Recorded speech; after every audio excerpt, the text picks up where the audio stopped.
Chapter 101, Rotherham Church. Ron's sudden outburst of self-deprecating laughter cut through the tension like a knife. Although Hagrid's enormous beard hid most of his face, the way his shoulders relaxed as he teased Fang made it clear whatever fear Voldemort once inspired in him was gone. Harry realized, too, why he'd scarcely seen Hagrid in the castle lately. The Dark Lord had been prowling its corridors. "Ron, why are you so terrified of spiders?" Harry asked, eyeing Hagrid's trembling hand as it hovered over Fang's head. Okay, I'll tell you," Ron snapped, flushing. He knew he couldn't put it off any longer. "When I was 3, Fred turned my teddy bear into a giant, hideous spider because I'd broken his toy broom. Imagine hugging your favorite stuffed animal, only for it to sprout 8 legs and skitter off the shelf. If you'd ever gone through that, you'd never trust a spider again either." He shuddered at the memory, and Harry couldn't help but wince sympathetically. Lupin and Hagrid exchanged puzzled glances as they said their farewells, and Harry and Ron set off toward the castle with surprisingly light hearts. "Never mind," Harry muttered as they walked. "I didn't see Moaning Myrtle on my way to the stadium earlier, and she's still nowhere to be found." They pressed on, the ancient stones of the castle walls looming ahead, and with them the mysteries that awaited inside. "If Myrtle can't stay at Hogwarts because of my letter," Harry began hesitantly, glancing at Ron. "Come off it," Ron said with a grin. "You used my embarrassing story to cheer up Hagrid last week. Didn't hear you complaining then. And let's be honest, you don't actually have a soft spot for Myrtle." A first year scuttled past, gushing over Harry as usual. Ron shot him a dirty look before turning back. Harry opened his mouth to argue, but a pale shape drifting along the corridor stopped him cold. It was Moaning Myrtle, her ghostly form tinged with pearl-white light. "Harry, is it true?" she wailed, her transparent eyes brimming with tears. Before he could answer, she plunged through the floorboards with a mournful shriek. From somewhere deep beneath them came a muffled voice. "Harry Potter likes me. I'm the girl he likes."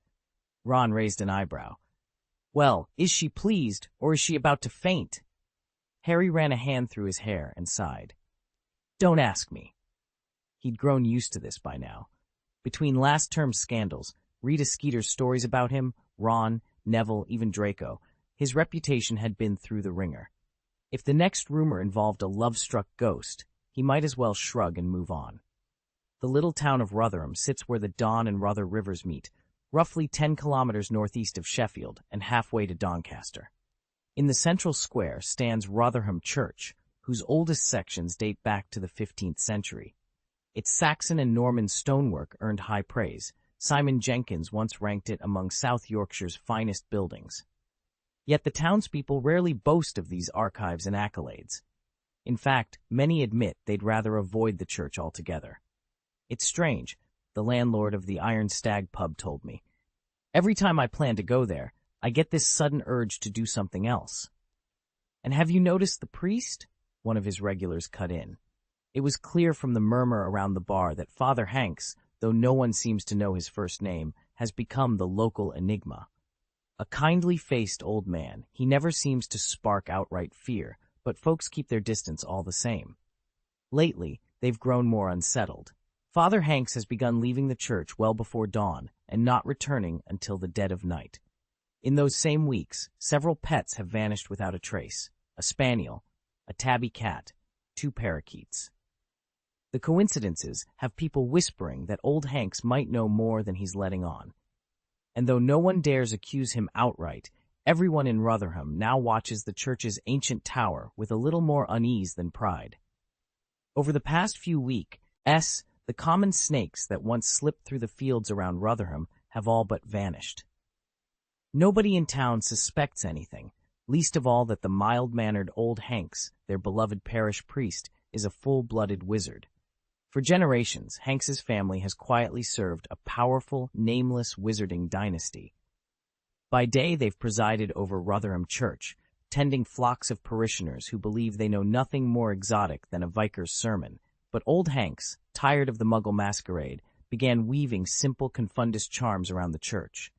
With the congregation perpetually befuddled, he convinced them nothing unusual was happening, and gifted himself hours of free time. In those stolen moments, Hanks has been managing the family's ever-expanding business empire in the British wizarding world. He's quite the entrepreneur. Over the last year alone, his backers have launched the Skywalker Alchemy Workshop, published a series of magical treatises, and flooded the market with inexplicably cheap potions. Yet, none of it thrills him. Every corner of the market is already choked with his relatives' ventures, and agents of his family operate from Diagon Alley all the way up to the highest offices of the Ministry of Magic. Lately, old Hanks has started to suspect why the pace has picked up so dramatically. The old patriarch must have finally passed the torch, and the new head of the family, whoever it is, seems far younger and far more ambitious than anyone expected. Whatever the truth, Hanks remains resolved to carve out his own path, even if it means keeping the parishioners of Rotherham in a perpetual fog of confusion. Only the young dare spin wild tales like Doraemon, demand baffling lunar research, and churn out a parade of alchemical oddities. Their creativity, however, inevitably produces as much junk as genius, and old Hanks had a nose for those rejects. To him, one wizard's detritus was another's treasure, and selling it let him flaunt his salesmanship. Tucked away in an unexpectedly safe nocturne alley, his cramped shop brimmed with curiosities. A daylight flashlight that shines only under the sun, no magic needed. An umbrella that summons rain the instant you open it. A robe as thin as a whisper, but as heavy as lead. An automatic dust eater that gobbles up dirt and occasionally the owner's hair. None of these, though, captured Hanks's pride like his collection of beautiful wands. They outlasted every other oddment on his shelves and became his signature wares. First, the self-styled patriarch of the Malfoy nobility strode in and claimed the showpiece, Elderwood, lauded as the extraordinary guide. The very next day, 3 hooded figures in black robes returned to buy 3 more. Blackthorn, known as the Dragon Rider, Acacia, the Staff of Time, and the enigmatic Thunder Featherloop. With each sale, Hanks's reputation as Nocturne Alley's most resourceful merchant only grew, proving that one person's alchemical waste can be another's prized possession. The pine wands had sat unsold for nearly a month. Since his last transaction, not a single one of the remaining stock had found a buyer, and all the while, old Hanks lived under the merciless conviction that someone was watching him. He even tried resetting the clocks in his shop to prove it. If time shifted, so too, he reasoned, might his unseen observer. But the chill at the back of his neck only deepened. Desperate, he'd reported the feeling to the Ministry of Magic, and sent investigators had found nothing, declaring it all a figment of his imagination. The mysterious family backing him merely instructed him to stay put, assuring him that protection was already in place. Tonight, though, Hanks felt that safeguard crumble. It wasn't just a watchful glance, but a relentless presence, like a transparent, snarling serpent coiling tighter around his spine. Even the little teapot-shaped key resting on his desk failed to soothe him. Merlin's beard. Something was out there, skulking in the shadows beyond the church walls. His hand varied over the key, knuckles white with fear, and then to his dismay, nothing happened. The lock remained stubbornly silent, and the oppressive silence outside pressed in even harder. Chapter 102, Masked Rider Kronos. The heavy church door groaned on its hinges, the single squeak echoing through the absolute stillness. Old Hanks froze, heart hammering, and whipped out his wand in one fluid motion. "I hear you sold Lucius Malfoy a wand," a thin figure in a black robe called from the threshold. His voice was as sharp and cold as winter wind, and somehow it made the sparse hairs on the back of Hanks's neck stand on end. "Who are you?" Hanks demanded, pressing his wand forward while his other hand anxiously rubbed the brass key he still held. The stranger yawned softly. "I've just cast an anti-portkey spell around this church. No one gets in." He glanced at Hanks's wand as though it were a broken branch. "And no one gets out. Not even other wizards." "Anti-portkey?" Hanks dropped the key, frowning. "Never heard of such a thing." "One more trick to stall your answers," the man said, stepping inside. The hem of his robe whispered against the stone floor. "You have one task tonight. Tell me the truth. And first, I need a name." Hanks's pulse raced. "Name?" He struggled to steady his voice. The intruder tilted his head, a mocking smile twisting his thin lips. "Yes, my name. Do you dare speak it aloud?" A cold dread flooded Hanks's chest. The name was feared beyond all others, never to be uttered. Yet something in the man's gaze urged him on. Hanks drew a shaky breath and let the word escape. Voldemort. Silence fell for a heartbeat. Then the dark-robed man's lips curved into a thin, satisfied grin. "Well done," he murmured. "Very well indeed." Hanks's voice caught in his throat. The man across the table peeled back his hood, revealing a head whiter than bone, veins of shimmering blue, and two glowing scarlet eyes. His nose was as flat as a snake's, its nostrils nothing more than thin slits. A cruel smile curved his pale lips, and his slender fingers tapped a steady rhythm against the wood, an unspoken warning. "Greyback," Hanks blurted out, then instantly regretted it.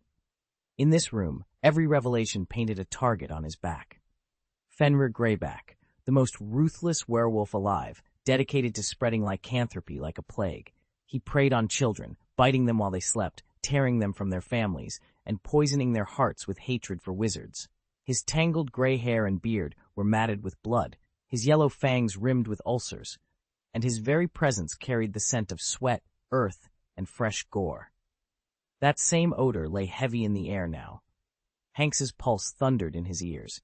He had seen Greyback before, seen the terror he left in his wake, and just like that, he understood the unholy alliance standing before him. A cold dread settled in Hanks's bones. They were only at the beginning of Voldemort's designs, and escape was growing more impossible by the second. Although the man before him looked almost unrecognizable, old Hanks could still sense the familiar shadow of Fenrir Greyback lurking beneath the surface. Voldemort's voice was low and mocking. "You're clever," he said. "This body was provided to me by Greyback, which is why you've had so much trouble identifying me. It's identical to Quirinus's. Had it not been for that cursed diary, no one would suspect." He paused, his pale face twisting into a sneer. "My own servants betrayed me, of all people. They actually believed that Harry Potter, a mere 17-year-old boy, could ever be more powerful than I am, Lord Voldemort, the most formidable dark wizard in history." Voldemort began to pace around the table, his words spilling out rapidly as if he'd gone years without speaking. One astonishing confession after another tumbled from his lips, revelations that even his closest Death Eaters had never heard. Old Hanks froze, unable to move as an unseen force coiled around him. With every secret Voldemort disclosed, the power binding Old Hanks grew stronger, an arcane ritual fueled by the Dark Lord's own revelations. As he felt the magical bonds tighten, Old Hanks couldn't help but wonder, if Voldemort needed to sacrifice his deepest secrets to enslave another, how invincible could he really be? He wouldn't even expend the extra magic for a simple spell. Instead, he resorted to a far more efficient, but far darker, ritual. Even at his weakest, Voldemort's power utterly eclipsed that of Old Hanks. Now Hanks had lost every shred of control over his own body. "You've figured it out, haven't you?" The voice, cold, authoritative, spoke through Hanks's mouth as though it owned his very soul. "I gave you one chance to answer my question about the Dark Lord. Now I will see the truth for myself." An invisible force crept along Hanks's skeleton, slowly, inexorably turning his head to face Voldemort. In the church's dim candlelight, the Dark Lord's eyes glowed a fiery red, his pupils narrowing to snake-like slits. "Pause!" The single word boomed in Voldemort's ear with such force that he barely had time to blink before the world around him went silent. The rustle of wind through the trees, the drone of mosquitoes against stained glass windows, each sound died on the spot, as if time itself had frozen. Then, from somewhere deep within the church tower, a distant chorus of bells began to chime. With every reverberation, the sanctuary transformed. Where an ancient statue once stood, a massive clock face now loomed, its gilded hands poised against obsidian metal. The peal of the bells faded away, and the clock's hands ticked forward, 1, 2, 3. With each movement, a shadowy figure took shape before the clock. And just as the final toll sounded, time snapped back into motion. The figure stepped forward, its voice echoing in the sudden hush. "You are." Voldemort's form dissolved into a writhing column of black smoke and darted away, only to reconstitute itself moments later in the moonlit clearing outside the church. Flesh and bone coalesced until he stood before them once more. "He's the most powerful dark wizard of all time," someone whispered. Voldemort merely laughed, his pale face twisting into a sneer. "I've heard that boast before. He surveyed the newcomer. No wizard's robes, just a crisp silver-gray suit and heavy-lidded eyes. "What sort of creature are you?" he demanded. At his side, the old man Hanks crumpled to the ground, defeated by exhaustion. The stranger's voice was calm. "I'm simply a Kamen rider passing by." He produced a small, clock-like device in one hand, and as if summoned by his will, a metallic belt appeared at his waist. He slid the clock into a slot on the belt's right side. Instantly, identical clock hands on his back snapped to the 12 o'clock position, and a distant bell tolled. "Gashat! Transform! Bugle! Up!" Bronze and black armor shimmered into place around him, plates locking over sinew and steel. "I am the Rider of Time, Kamen Rider Kronos," he declared, his voice echoing with power. Voldemort's red eyes blazed with contempt. "Kronos? You dare call yourself the god of time?" With a flick of his wand, Voldemort unleashed a jet of emerald light. "Avada Kedavra!" Kronos lifted a gloved hand. "Pause!" In an instant, the very fabric of time shuddered, and then froze. The ancient chapel lay in expectant silence. Even the slightest breath seemed sacrilegious, until the infamous green beam of death, said in all of magical lore to be unstoppable, came to an abrupt halt inches from Voldemort's face. For a moment, time itself quivered. Then, soft but insistent, came the sound of footsteps. Tick, echoing through the cavernous hall. A solitary figure strode forward, cloak trailing behind him like a wisp of midnight. Voldemort's red eyes flared with unmasked fury, but he could not move. The newcomer halted, folding his arms as he met the Dark Lord's gaze. "Careful," he said quietly, "especially during a trial." His voice was calm, but each word carried a blade's edge. "I despise you, a fool with nothing but Avada Kedavra on your lips. You have no purpose in this world." With a graceful, decisive motion, he lifted his wand. "Voldemort, begone." At once the frozen air shattered. A crack like thunder split the silence, and raw magic flashed white-hot across the chapel. Then, nothing. No cries of pain, no defiant curses, just an echo that faded as quickly as it had come. When the dust settled, the chapel looked untouched, as if time had folded back on itself. Candles still burned unhindered on their blackened altars. Stained glass windows glimmered with moonlight. It was so absurdly pristine that for a heartbeat, even old Hanks wondered if it had all been a hallucination. Then his gaze dropped to the floor. A small mound of ash lay where Voldemort had stood. His hand shook as he knelt, brushing a fingertip through the gray powder. It crumbled at the slightest touch, a grim testament to what had really happened. And somewhere, just beyond where his eyes could follow, a thin curl of black smoke drifted upward before vanishing into the night. Chapter 103, The Next Consumable Boar. A hiss sliced through the stale air of the garbage dump as a rare, all-black adder slithered between rotting refuse. Its tongue flicked in and out, tasting the scent of its favorite prey, rats. In a smooth, silent motion, the snake raised its head and snapped up a fat rodent. Curiously, the rat offered no resistance. As the UK's only venomous native adder, its bite should have sent the creature into convulsions, but this one lay still. Within moments, the snake's jaw worked methodically, chewing and swallowing the motionless rat. Deep in its belly, a faint onyx glow pulsed. Snakes are naturally attuned to certain currents of magic, and this adder was no exception. As the venom and flesh vanished into its digestive tract, that dormant magic sprang back to life. A thin wisp of white mist seeped from its scales, mingling with the surrounding fog. Hiss, hiss, hiss. Then with sudden clarity, the snake's golden eyes sharpened. Thoughts longer than instinct flickered through its reptilian brain. "I thought I was truly gone," it rasped inwardly. Lord Voldemort, reduced now to a single, coiling body, felt a surge of bitter indignation. Out of all the forms he might have returned in, of all the creatures he could have possessed, why an adder? He was very unlucky indeed. Chapter 12. The Hunt for the Old Wand. Voldemort hadn't planned on waking up in an unwelcome new host, Fenrir Greyback's mangy body, when he set out to track down rumors about an ancient, unbeatable wand. But fate had a twisted sense of irony. Occupying Greyback had been a stopgap measure.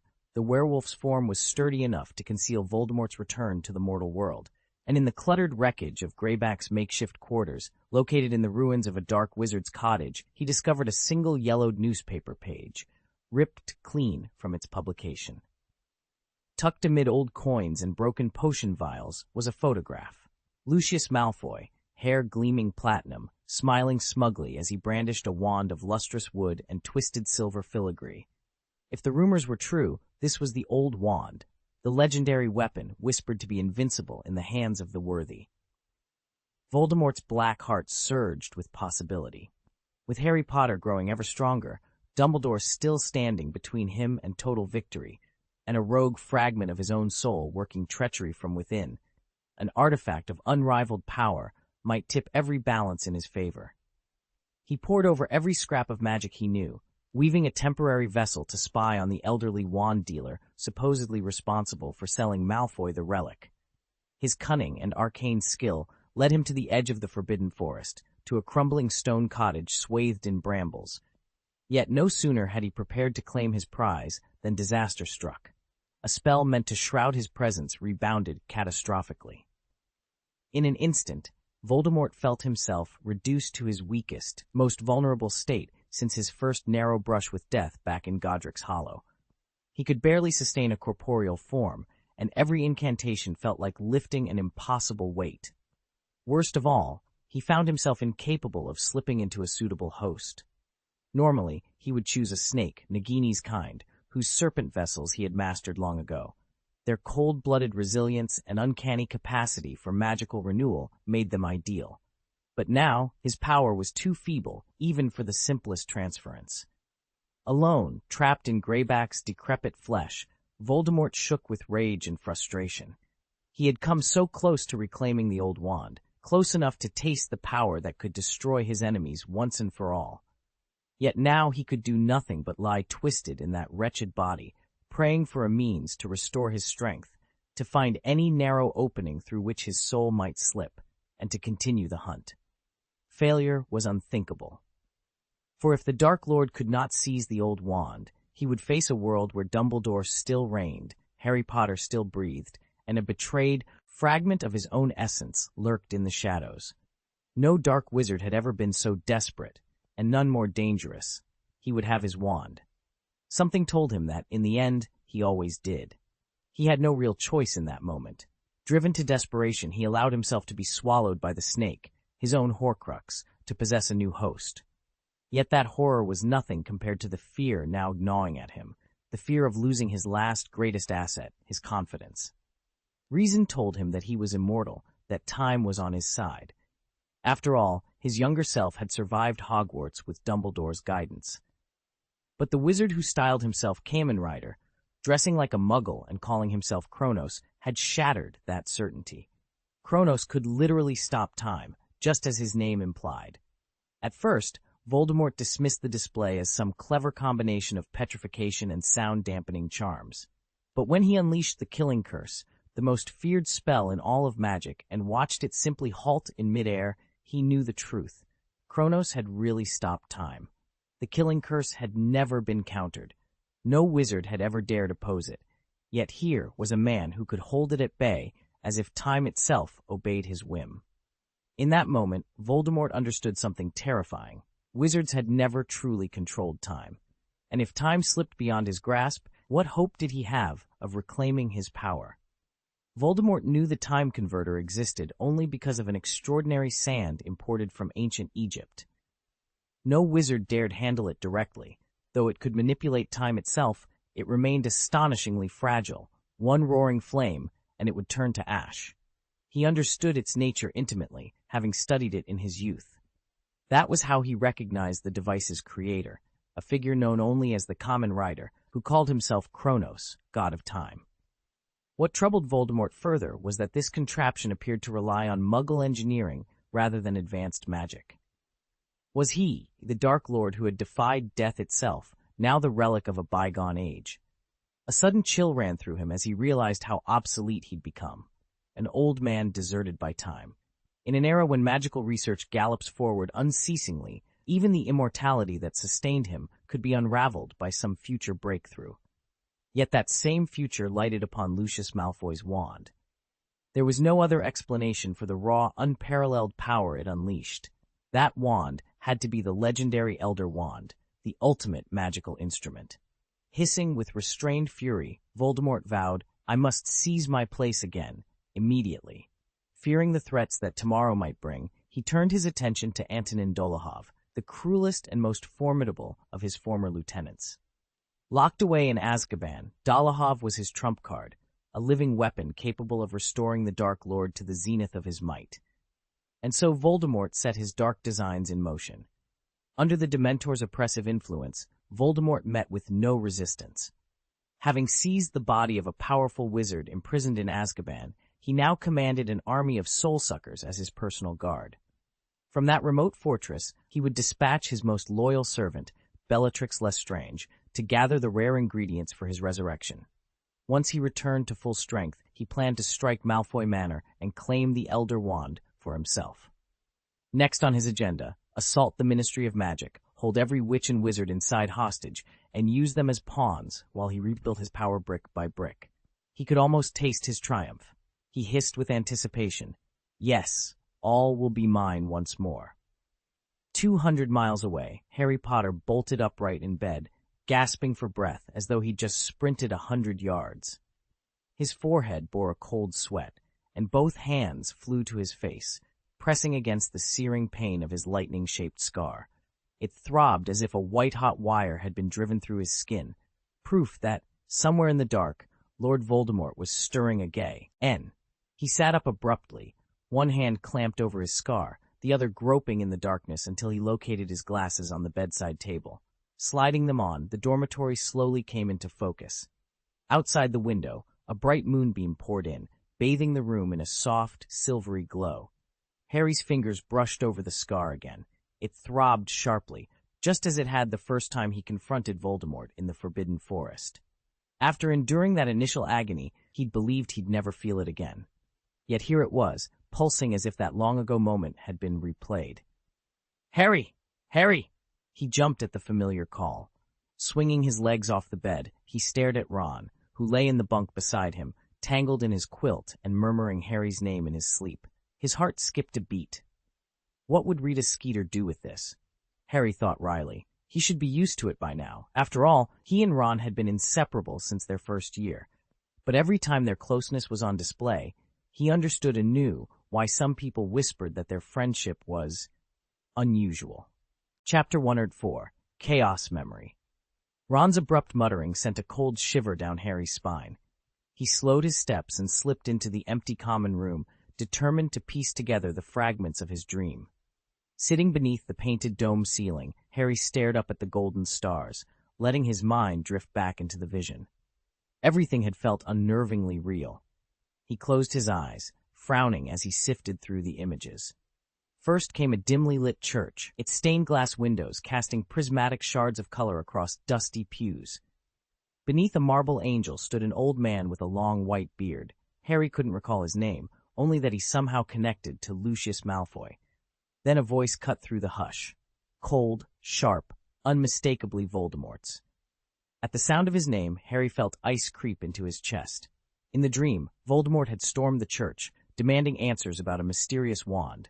Harry caught a whispered mention of Greyback, the same werewolf Lupin had warned them about, and sensed the Dark Lord's impatience to seize power by force. Before Voldemort could act, another voice rang out, deep, commanding, almost musical. In a swirl of silvery mist, a figure materialized near the altar. Behind him stood an immense clock, its face ornate yet frozen in time. The newcomer wore simple Muggle clothes, trousers, a plain shirt, worn leather boots, but carried himself with quiet authority that set him apart from any ordinary witch or wizard. Harry's heart pounded. Who was this mysterious stranger? And why had he appeared at the precise moment Voldemort threatened violence?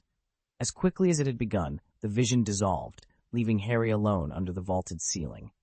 He opened his eyes, breath shallow, the echo of that church still ringing in his ears.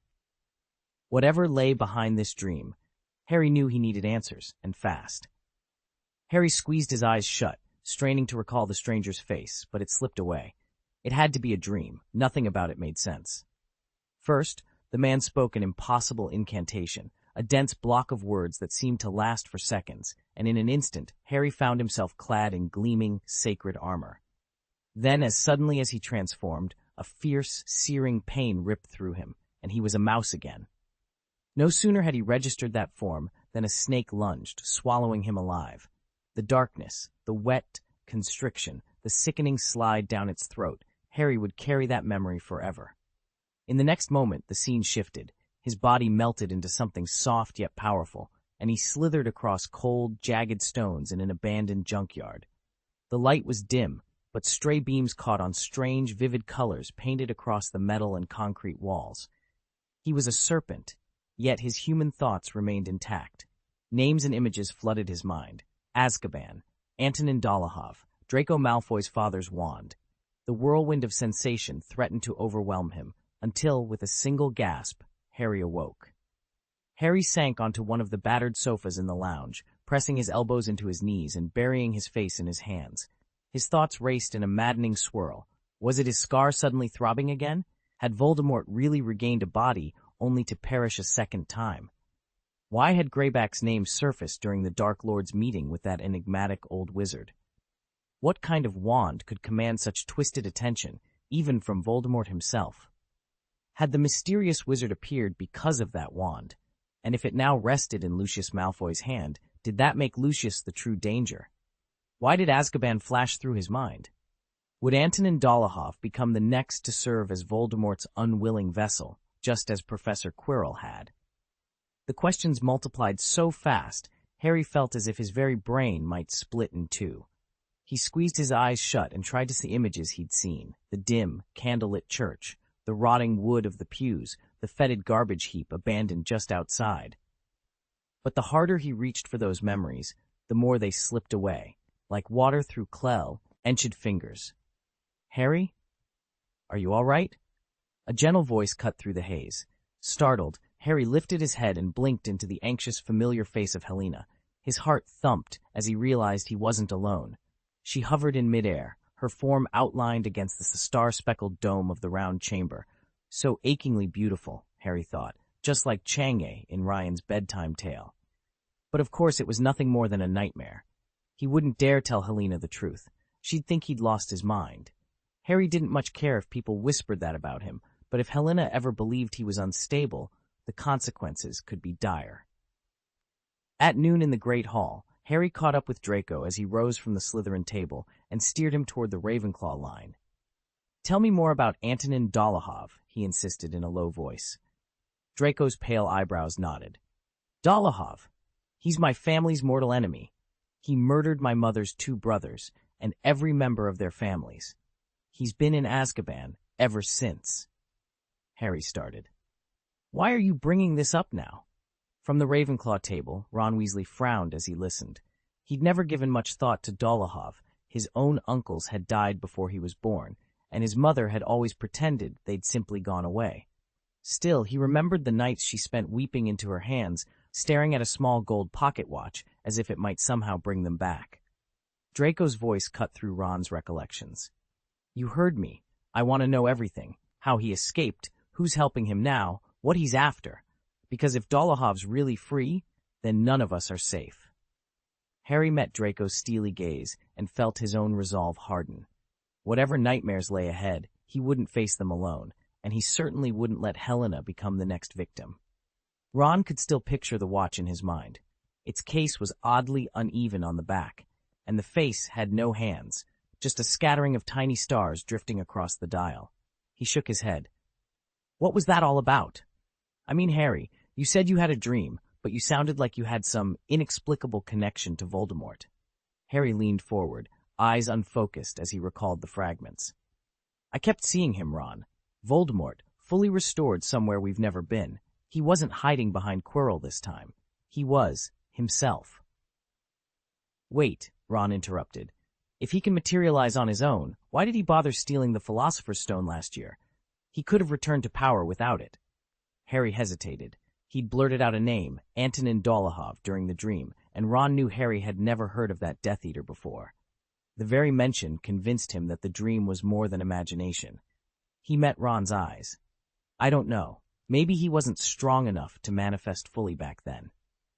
Draco, who'd been listening in silence, finally spoke up. "Perhaps this is just another temporary revival, like the possession of Professor Quirrell. Remember how Greyback's name came up? The old werewolf recognized Voldemort's presence in him." Harry nodded slowly. "That makes sense. Last year, Voldemort could only lurk at the edge of Quirrell's mind. But in my dream, he slipped into another wizard's body, as easily as slipping on a cloak. It felt like his powers are slowly coming back. They sat in tense silence, each turning over the implications. If Voldemort was truly regaining his strength and learning new ways to possess wizards, the danger waiting for them in the coming year would be more terrible than any of them had dared to imagine. Harry couldn't shake his worry. Last school year, he drained Professor Quirrell of his vitality and regained some of his lost skills. But in his dream, Voldemort had died again, reduced now to nothing more than a snake in a garbage dump. Harry had convinced himself that even a reborn Dark Lord would need at least 10 years to recover fully.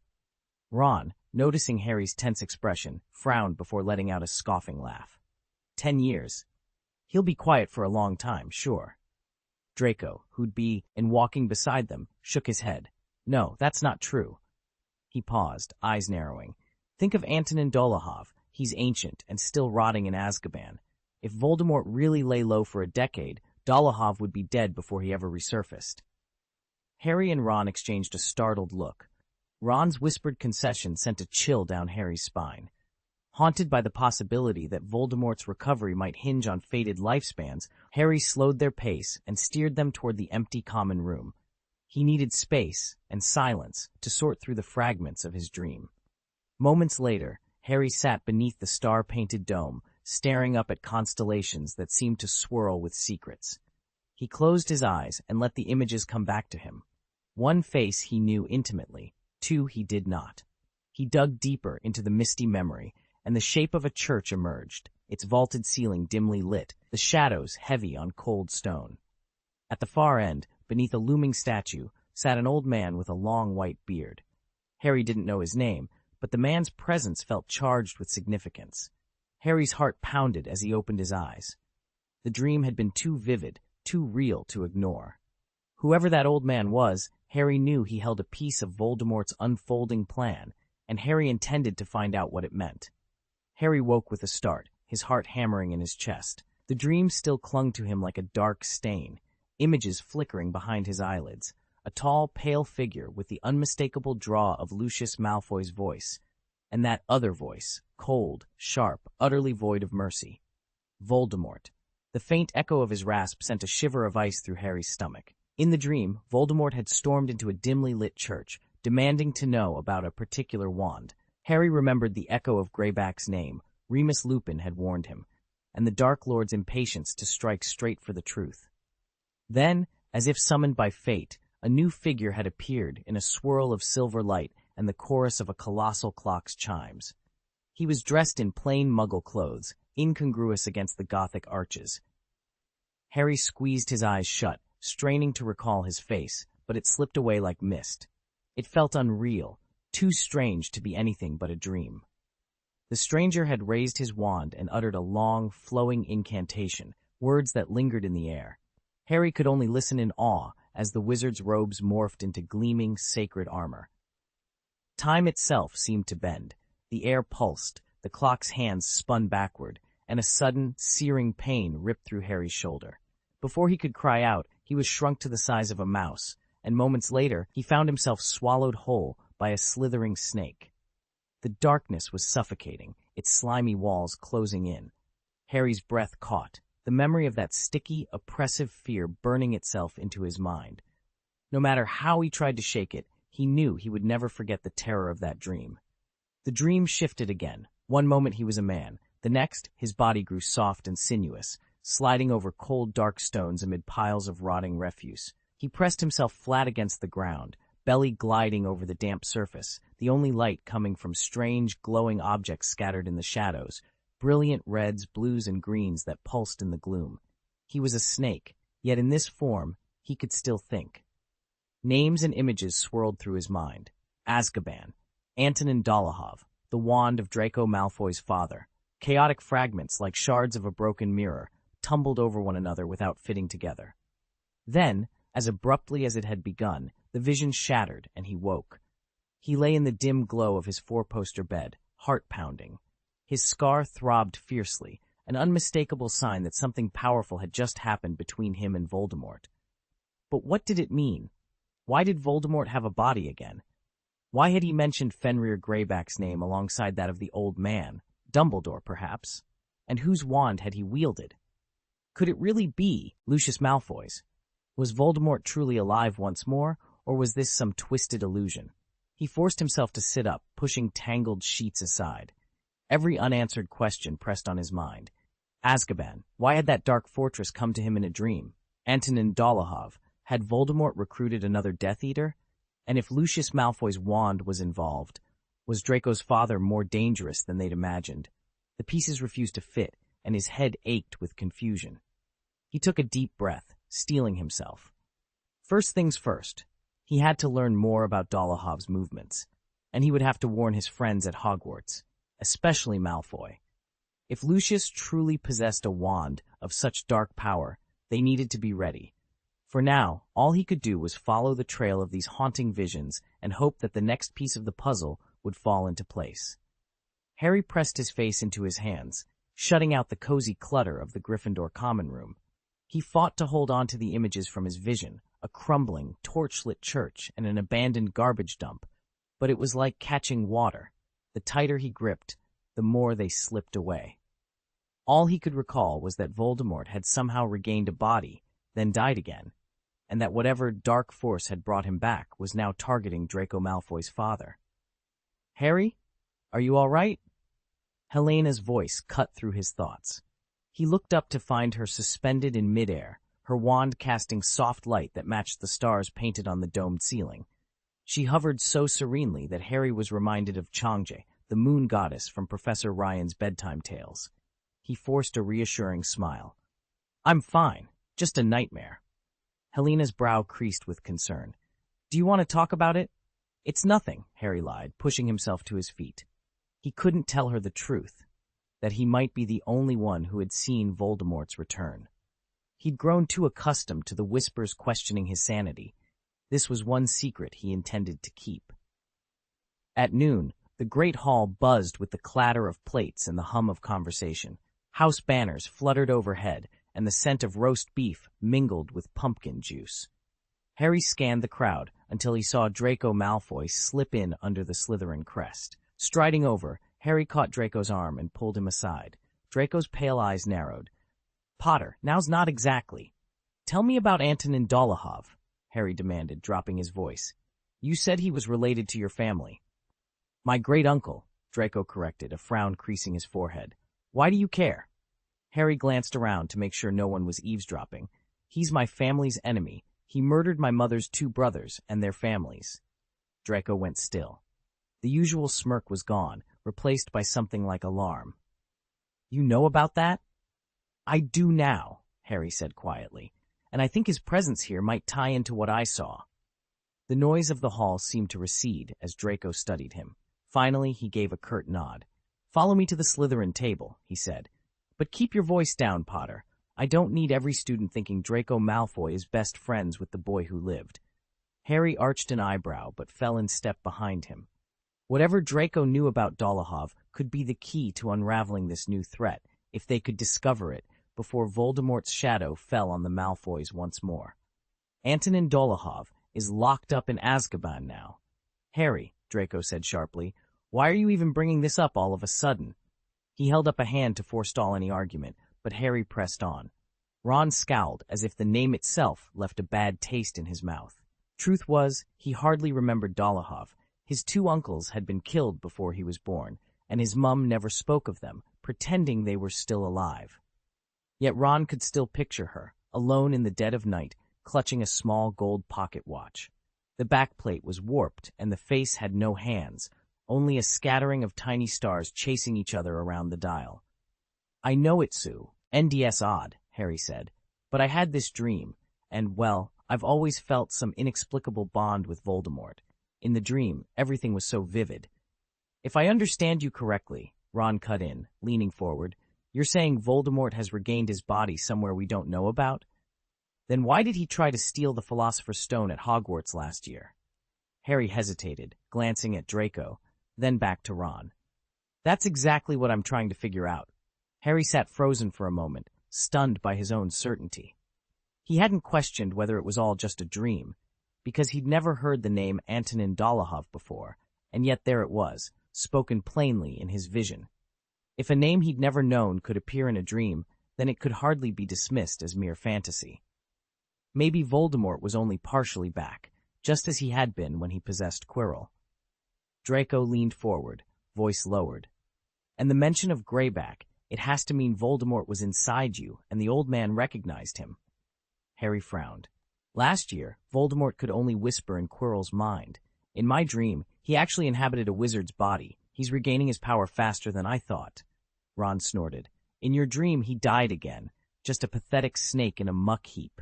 I don't see him tormenting anyone for a long time. Harry shot him an anxious look. He didn't stay dead. If he's recovering at this pace, yes, it could take years, but 10 years maybe? Ron teased. Draco's expression grew serious. No, think about Dolohov. He's ancient now, locked away in Azkaban. If Voldemort's plan really needs a decade or more, Dolohov will be dead long before he ever gets out. They fell silent. The idea of Voldemort biding his time until his followers aged and fell away was chilling, but the alternative, letting him rebuild his strength unchecked, was far worse. I'd be happy to help. Could you please provide the full chapter text you'd like rewritten? Right now, I only see one sentence, so Draco guessed, and Harry and Ron took a breath. Once I have the complete passage, I can produce a fully polished version. Chapter 105, Waiting. Remus Lupin's warning hit them harder than they expected. Until then, Harry, Ron, and Draco had brushed off talk of Voldemort's imminent resurrection as mere overcaution. After all, for over a decade, Dumbledore had cautioned that the Dark Lord might return, but without a second Philosopher's Stone, how could Voldemort possibly restore a body of his own? Now, however, they'd learned something far more alarming. Voldemort was systematically cutting off the fire that fueled their magical defenses. The linchpin of his plan appeared to be Antonin Dolohov. If Voldemort had already neutralized Dolohov and even breached Azkaban's wards, who would be next? Draco, Ron said, turning to his classmate. What about your father? If Voldemort's moving on Dolohov and Azkaban, surely your dad can't be safe. Draco's face went pale. I wish I knew where he is. His wand was my grandfather's grandfather, who had close ties to Voldemort back in the day. Maybe that's why he's a target. Harry frowned, pacing the cramped common room. If they're targeting wands with powerful family legacies, it could explain everything. Your grandfather's allegiance, those enchantments, it all makes your father a prime mark. An uneasy silence fell. Then Draco drew in a steadying breath. I need to write to him. Tell him to be careful. I'll do the same, Ron said, reaching for a sheet of parchment. I've got to warn my dad about Azkaban's wards. If they ever lapse, it'll be catastrophic. Harry paused by the window, looking out as twilight deepened. And I'll write to Sirius. He'll believe me, no matter how fantastic it sounds. They sank into their seats, quills scratching across parchment. Outside, the last glow of sunset faded, leaving the castle drenched in shadow. Quiet drifted in, heavy with anticipation. Whatever came next, they would be ready, if only they could hold out long enough. The three of them gathered in a hushed circle, determination in their eyes. All right, then. We'll each write a letter, Harry said firmly. They exchanged nervous glances. Aside from themselves, only the old wizard, the armored man, and Voldemort himself had any inkling of what was at stake. If they stayed silent now, everything would unfold exactly as Voldemort intended. What Harry didn't realize was that someone at Hogwarts was even more intimately connected to Voldemort than he was. Their new Defense Against the Dark Arts professor, Tom Riddle. At that very moment, Riddle was seated with Professor Dumbledore in the headmaster's office, their conversation cloaked in secrecy. So, Dumbledore began, folding his hands on his desk, you're telling me Voldemort died again last night? Riddle inclined his head. Yes. I intended to probe our, let's call it a psychic link, learn more, then inform you afterward. But he's grown suspicious of our connection. Had he not perished even for a moment, I would never have discovered that he has taken refuge in another body. A cold smile played at Riddle's lips. To him, the creature known as Voldemort was no more than a skeleton lying forgotten in its grave. All that remained was to wait, serpent-like, for the perfect opportunity to strike. Flesh? Dumbledore echoed, a shadow of unease flickering across his face. I trust that's not someone I know. He flinched when Tom Riddle spoke the traitor's name. Quirrell, once kind, once full of promise. What startled him even more was that he'd half expected Cornelius Fudge or Dolores Umbridge to be the turncoat. Both had just been forced out of office and were desperate enough to barter their integrity for power.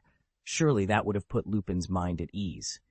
Instead, the real culprit was Fenrir Greyback. Dumbledore and Voldemort exchanged subtle smiles, the old tension between them momentarily thawing. "So," Dumbledore said, steepling his fingers, "where did Voldemort meet his end? And what secrets did he spill in his last moments?" Riddle shrugged. "The evidence points to Yorkshire." A flicker of disappointment crossed Dumbledore's face, but he quickly regained his composure. "There is one more thing," he said quietly. "Harry Potter." Riddle raised an eyebrow. "You think Harry holds the key?" Dumbledore nodded. "Yes, Harry is a Horcrux, one Voldemort never realized he created, and without that knowledge, the Dark Lord can neither guard against nor destroy him." Professor Dumbledore turned toward Tom Riddle, and Riddle gave a barely perceptible nod. "Send Dobby to find Harry Potter," Riddle said softly. No sooner had the words left his lips than a crackle of magic filled the room, and the house elf Dobby materialized. "Dobby will find Master Harry Potter at once," the elf announced, his wide eyes flicking between Riddle and Dumbledore. "Dobby will help Professor Dumbledore catch the mysterious intruder." Ignoring Riddle entirely, Dobby fixed his large bat-like ears on Dumbledore. Riddle raised an eyebrow. "You know Harry Potter, don't you? Did he ask you to keep an eye on me?" Dobby's ears trembled, but he stood his ground. "No, sir, it is not Master Harry's doing. Dobby came of his own free will." Riddle leaned forward, resting his chin in his hand, a hint of curiosity in his dark eyes. "Very well, but do not inform Potter just yet. And you need no longer watch Tom Riddle. He is under my protection now." Dumbledore wiped away a tear. A timid house elf, small and frightened, had dared to defy Tom Riddle, a man as heartless as Voldemort, all for the sake of Harry's friendship. He choked back his emotion as Riddle continued, his voice half sneer, half genuine surprise. "I won't believe that Harry sent you to spy on me. It's almost flattering that he trusts me simply because I have your confidence, Dumbledore." Dobby bowed deeply. "Yes, sir." Riddle waved him off. "Good, now go, but wait for my command before you do anything further." And with that, Dobby vanished in a pop of magic, leaving Dumbledore and Riddle alone once more. "Harry's smart and cautious. If there's any news, he'll be sure to reach out to the people he trusts. We can afford to wait. If it really becomes urgent, I'll send someone to fetch him," Dumbledore said, sounding a bit exasperated. At that, Dobby gave a most comical bow and then vanished. Riddle stared at the empty air where the house elf had stood, incredulous. Was that really a house elf? Not only had he defied the headmaster's orders, but his outfit was utterly absurd. A tea cozy plastered with colorful badges perched on his head, a horseshoe-patterned tie around his bare neck, bright children's soccer shorts on his lower half, and two entirely mismatched socks on his feet. It was strange to the point of being surreal. Dumbledore caught Riddle's astonished look and winked. "Dobby's unique. He even expects a salary for his services." He paused, a fond smile touching his lips. "Truly, Harry Potter's influence stretches far. Thanks to him, we've seen Weasleys and Ravenclaw and even a softer side of Malfoy emerge." Riddle shook his head, a rueful smile forming as he let out a quiet sigh. Albus Dumbledore paused mid-sentence as Tom Riddle leaned forward, eyes sharp with skepticism. "Love?" Riddle repeated. "You really think everything comes down to love?" Dumbledore folded his hands, his voice gentle but firm.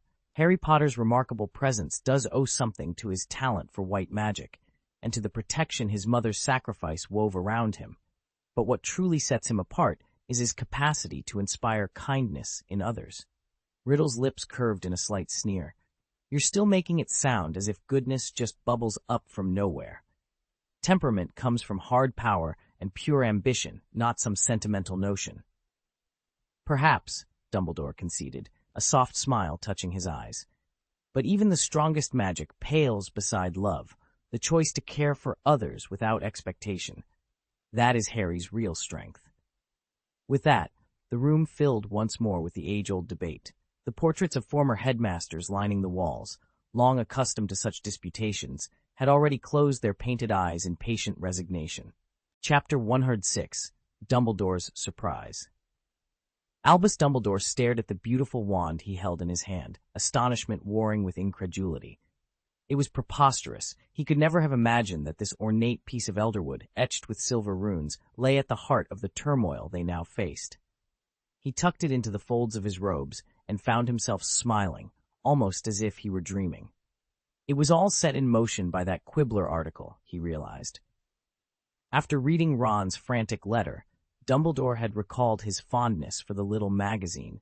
Its editor, Xenophilius Lovegood, was his neighbor, and its wildly imaginative stories often distracted him from more serious matters. Who would have guessed that one of its outlandish reports might herald Lord Voldemort's return? Before he could think any further, the door to his office burst open. Arthur Weasley and Lucius Malfoy hurried in, faces pale, clutching copies of the same letter in their hands. Neither man had bothered to send a reply by owl. They had come straight away to discuss the danger that now threatened both their families. "What is this wand?" Arthur demanded, his gaze fixed on the elegant elderwood in Dumbledore's hand. "I bought it in Nocturne Alley," Dumbledore replied evenly, slipping the wand back into his robes. "But that isn't the real issue. A mysterious figure has taken an interest in our families, an interest that could put Draco and Ron in grave peril." Arthur's voice cracked. "We need to protect our children. What if Draco is targeted?" Lucius Malfoy's pale face went even whiter as he stepped forward, pulling from his pocket a second wand, identical to Dumbledore's and bearing the same curious, uncommon guide inscription. He glared at it as though it had personally betrayed him, his former admiration curdling into revulsion. "Take this," Lucius said, thrusting the wand into Arthur's reluctant hand. "If you ever find yourself or Draco in danger, press the rune along its shaft. I will sense it immediately." Arthur closed his fingers around the wand, his eyes meeting Lucius's in a shared, unspoken resolve. Dumbledore stood behind them, silently weighing the weight of this new weapon and the even greater threat it represented. Whatever had set these events into motion, it was clear the wizarding world was once more poised on the brink between darkness and light. And now, more than ever, they would have to stand united. Dumbledore paused in mid-step. With a quiet wave of his wand, a sleek, black ballpoint pen materialized in Lucius Malfoy's outstretched hand. The former Death Eater stared at it as though it were a dragon's egg. "What exactly is this?" Arthur Weasley asked, leaning forward from his place beside Dumbledore. "A quill engineered from Fawkes's tail feathers, encased in a ceramic shell," Dumbledore explained, voice gentle as ever. "It's a one-time enchantment. Press the barrel, and you'll feel the Phoenix's magic thrumming beneath your fingertips. Phoenix magic is uniquely free and fiercely powerful." Malfoy cradled the pen as though it might shatter. He turned it over in his pale fingers, worrying he might click the cap by mistake. From Dumbledore's shoulder, Fawkes chirped and fluttered across the desk to Malfoy's side, giving him a playful peck on the back. The small Phoenix looked a touch ragged around the crown. His countless rebirths had thinned his once lustrous plumage. Arthur Weasley glanced between Malfoy and Dumbledore, his expression guarded. "Professor, Harry believes the Death Eaters will strike Azkaban first. From there they'll come for House Malfoy." Lucius's chest tightened. The pen in his hand was hope incarnate, but if they'd arrived too late and blood was already spilled. "If we can stop them at Azkaban," Dumbledore said quietly, "then you and your family will be safe." Malfoy nodded, pressing the barrel of the pen to test its magic. He drew a steady, determined breath. Dumbledore turned to Arthur. "And you, Arthur, have you carried out the decree?" "I have, sir," Weasley replied, straightening his tie. "The Ministry's orders have been sent." Dumbledore allowed himself the faintest smile. "Then we move forward," he said. "There's no time to lose." With Fawkes softly cooing at his side and Dumbledore's promise in his ears, Lucius Malfoy tucked the enchanted pen into his coat pocket. The first step toward stopping Voldemort's rise and saving his family had begun. "From now on," Arthur Weasley announced crisply, "all non-Death Eaters will be confined on that isolated island off the coast of Ireland." Lucius Malfoy inclined his head. Before he could reply, Arthur turned to him. "Very good, Lucius. Now, do you know why I asked you to bring this wand, and insisted you hold it with such pomp when you arrived?" Malfoy frowned. "I'm not sure, Arthur." Dumbledore stepped forward, his eyes twinkling. Think carefully. Isn't there someone conspicuously absent? Lucius's lips curved. Let me guess, Sirius Black? Dumbledore nodded. Arthur gave a satisfied nod. Precisely. There's one more thing you'll do. Keep the wand in your hand, show a trace of frustration when you leave, and then walk away empty-handed. Lucius's smile widened. And why would I do that? Arthur scratched his bald head in feigned bewilderment. Honestly, Lucius, I'm not sure you'll ever see my meaning. Dumbledore chuckled softly. Don't worry, Arthur. Lucius will catch on soon enough. Lucius let out a triumphant laugh. It was the first real conversation the two had shared since he'd joined forces with Dumbledore.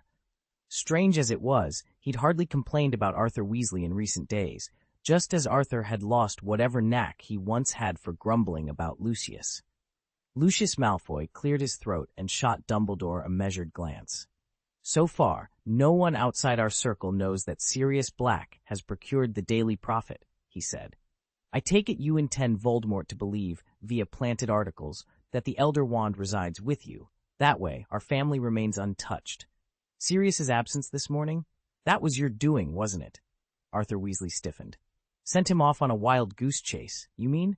But why would Sirius agree to delay, especially with Harry's safety at stake? When we arrived, he was already gone. Dumbledore allowed himself a small, knowing smile. Precisely. Taking the Prophet farther afield ensures our ruse reaches the Dark Lord without trace. Copies have been scattered throughout Yorkshire, in fact tossed into Muggle refuse bins. Any wizard who finds one will naturally assume it to be genuine. Arthur's eyes widened. Yorkshire? Then Voldemort must be there. Lucius nodded. More specifically, Rotherham. Between the information in my last letter and Harry's account, we traced the sale of that alchemical device to a local wizard. His workshop adjoins Rotherham's ancient parish church, the very site where Voldemort first met his end. Dumbledore rose, his gaze drifting northward as if he could already see the church spire through rolling clouds. He survived once, he murmured. Now, like a serpent, he hides nearby, perhaps in the refuse heaps of Rotherham. Shall we pay him a visit? Arthur and Malfoy exchanged a tense look. Then, in unison, Yes, let us go. We can send orders at once, Professor. One of the two ministry aides blurted. Dumbledore raised a calm hand. There's no need, he said quietly. Even if we cornered Voldemort now, he's no threat in his current state, but someone far more dangerous is at work. Harry's heart thumped. Neither Ron nor Draco had ever named this mysterious wizard in their letters, because until now, Harry himself hadn't dreamed of him. Yet while writing to Sirius, the missing piece suddenly came to him. Kronos, a name thought lost to time, a deity long believed dead, and yet Kronos lived. Dumbledore's eyes glinted. Legends and myths are the bedrock of our magic. We pluck these old tales from obscurity, reshape them, and forge new spells. But we must tread carefully. Only the names of gods who have truly passed may be invoked safely. Any deity whose fate remains uncertain, or who still holds sway, was systematically erased from our scholarly tomes, either removed by memory charms or cast into Muggle folklore. Why? Because if you dare speak a living god's name in an incantation, that god's power answers, and not always benevolently. He paused, voice dropping to a whisper. That's how horrors like the blood curse came to be. Kronos, the ancient god of time, was long thought nothing more than a dead name. Even the time-turner drew only a fragment of his power. Yet, shortly after Dumbledore read Harry's letter invoking Kronos, he was astonished to sense that the deity's influence was stirring once more. First came word of an American wizard who had set foot on the moon. Then reports arrived of long-lost gods returning to life, and, most troubling of all, whispers that Voldemort had slipped his bonds yet again. Each revelation jolted Dumbledore from his quiet contemplation. At every turn, he felt a thrill of surprise, and, for the first time in years, a fierce reminder that he was very much alive. Chapter 107, Dumbledore's Unprecedented Power. Albus Dumbledore never shied away from chaos. In fact, he thrived on it, so long as he remained its master. Now, surveying the shifting tides of the wizarding world, he sensed that the moment for his greatest influence had finally arrived. From the old self-proclaimed pure-blood aristocrats to the once unyielding Ministry of Magic, every major institution in Britain had come under his sway. Even the Daily Prophet, the most respected and influential newspaper in the magical community, now reflected his will. In short, Dumbledore held the reins of power over the entire British wizarding world, and yet he felt no fear of repeating the mistakes of his youth. He was far from alone at the pinnacle of power. Above him stood the enigmatic Sword of Duskmo, a coalition of American moon-born wizards, deities' resurrected champions, and those who bore his own name and legacy.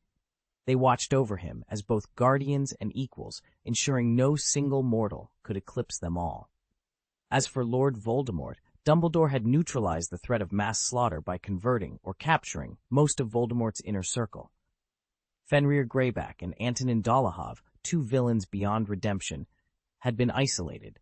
They would never again spread terror at Dumbledore's behest. And to protect innocents, like Arthur Weasley and countless others whose lives might be imperiled, Dumbledore had quietly evacuated them from Azkaban's looming conflict.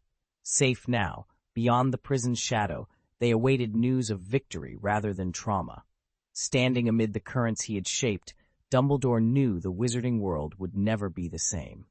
Power had always been his tool, but now it was also his burden, and perhaps his greatest test. What else is there to fear from him?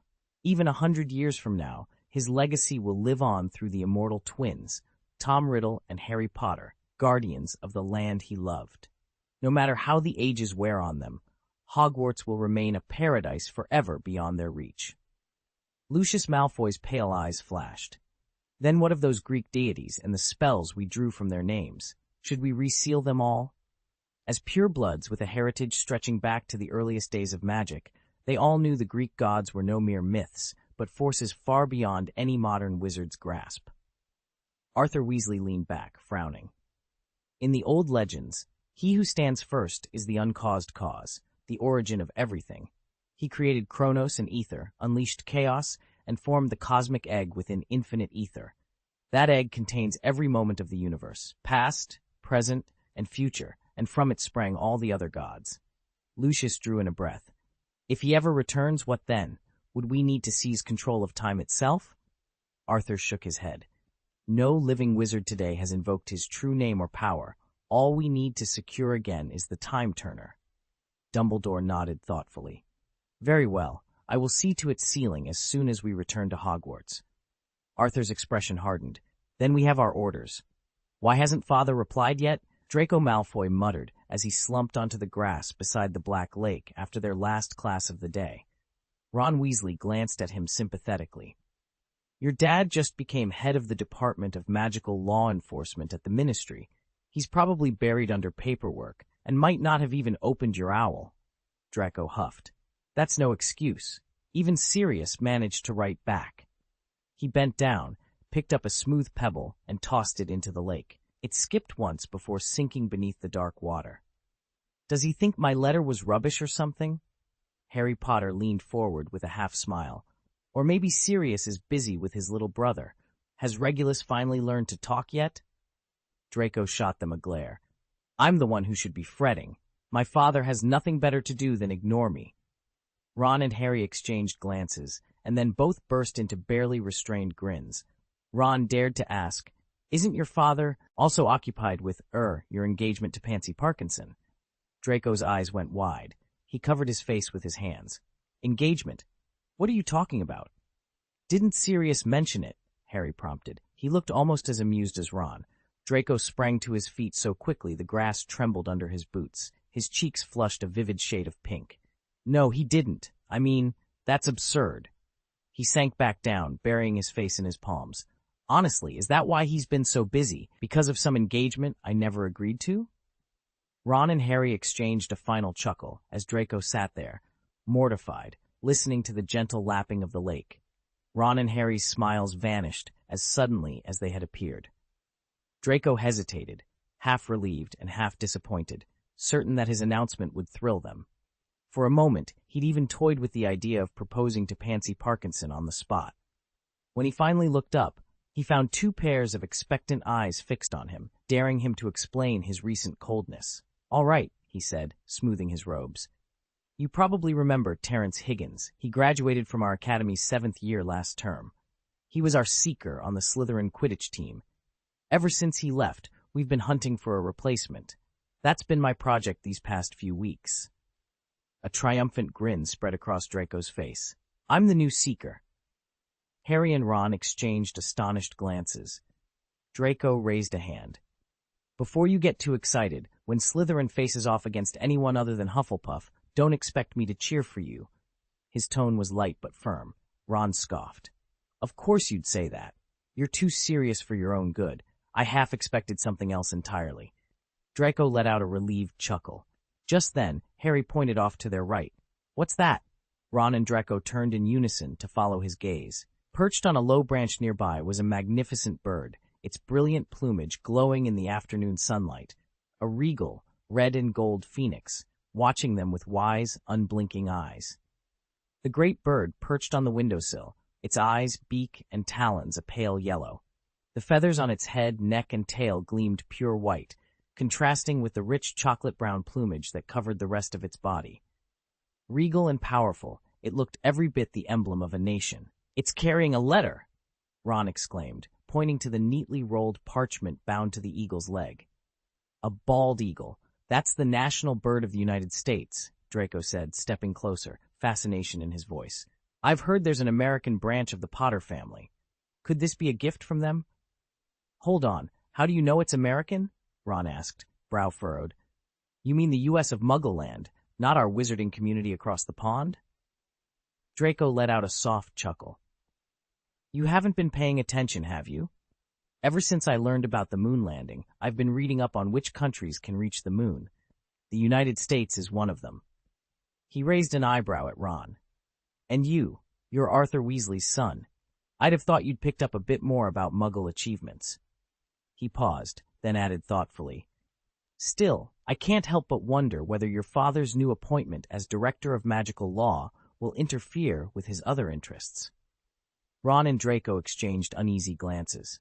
Before either could respond, Harry stepped forward with a reassuring smile.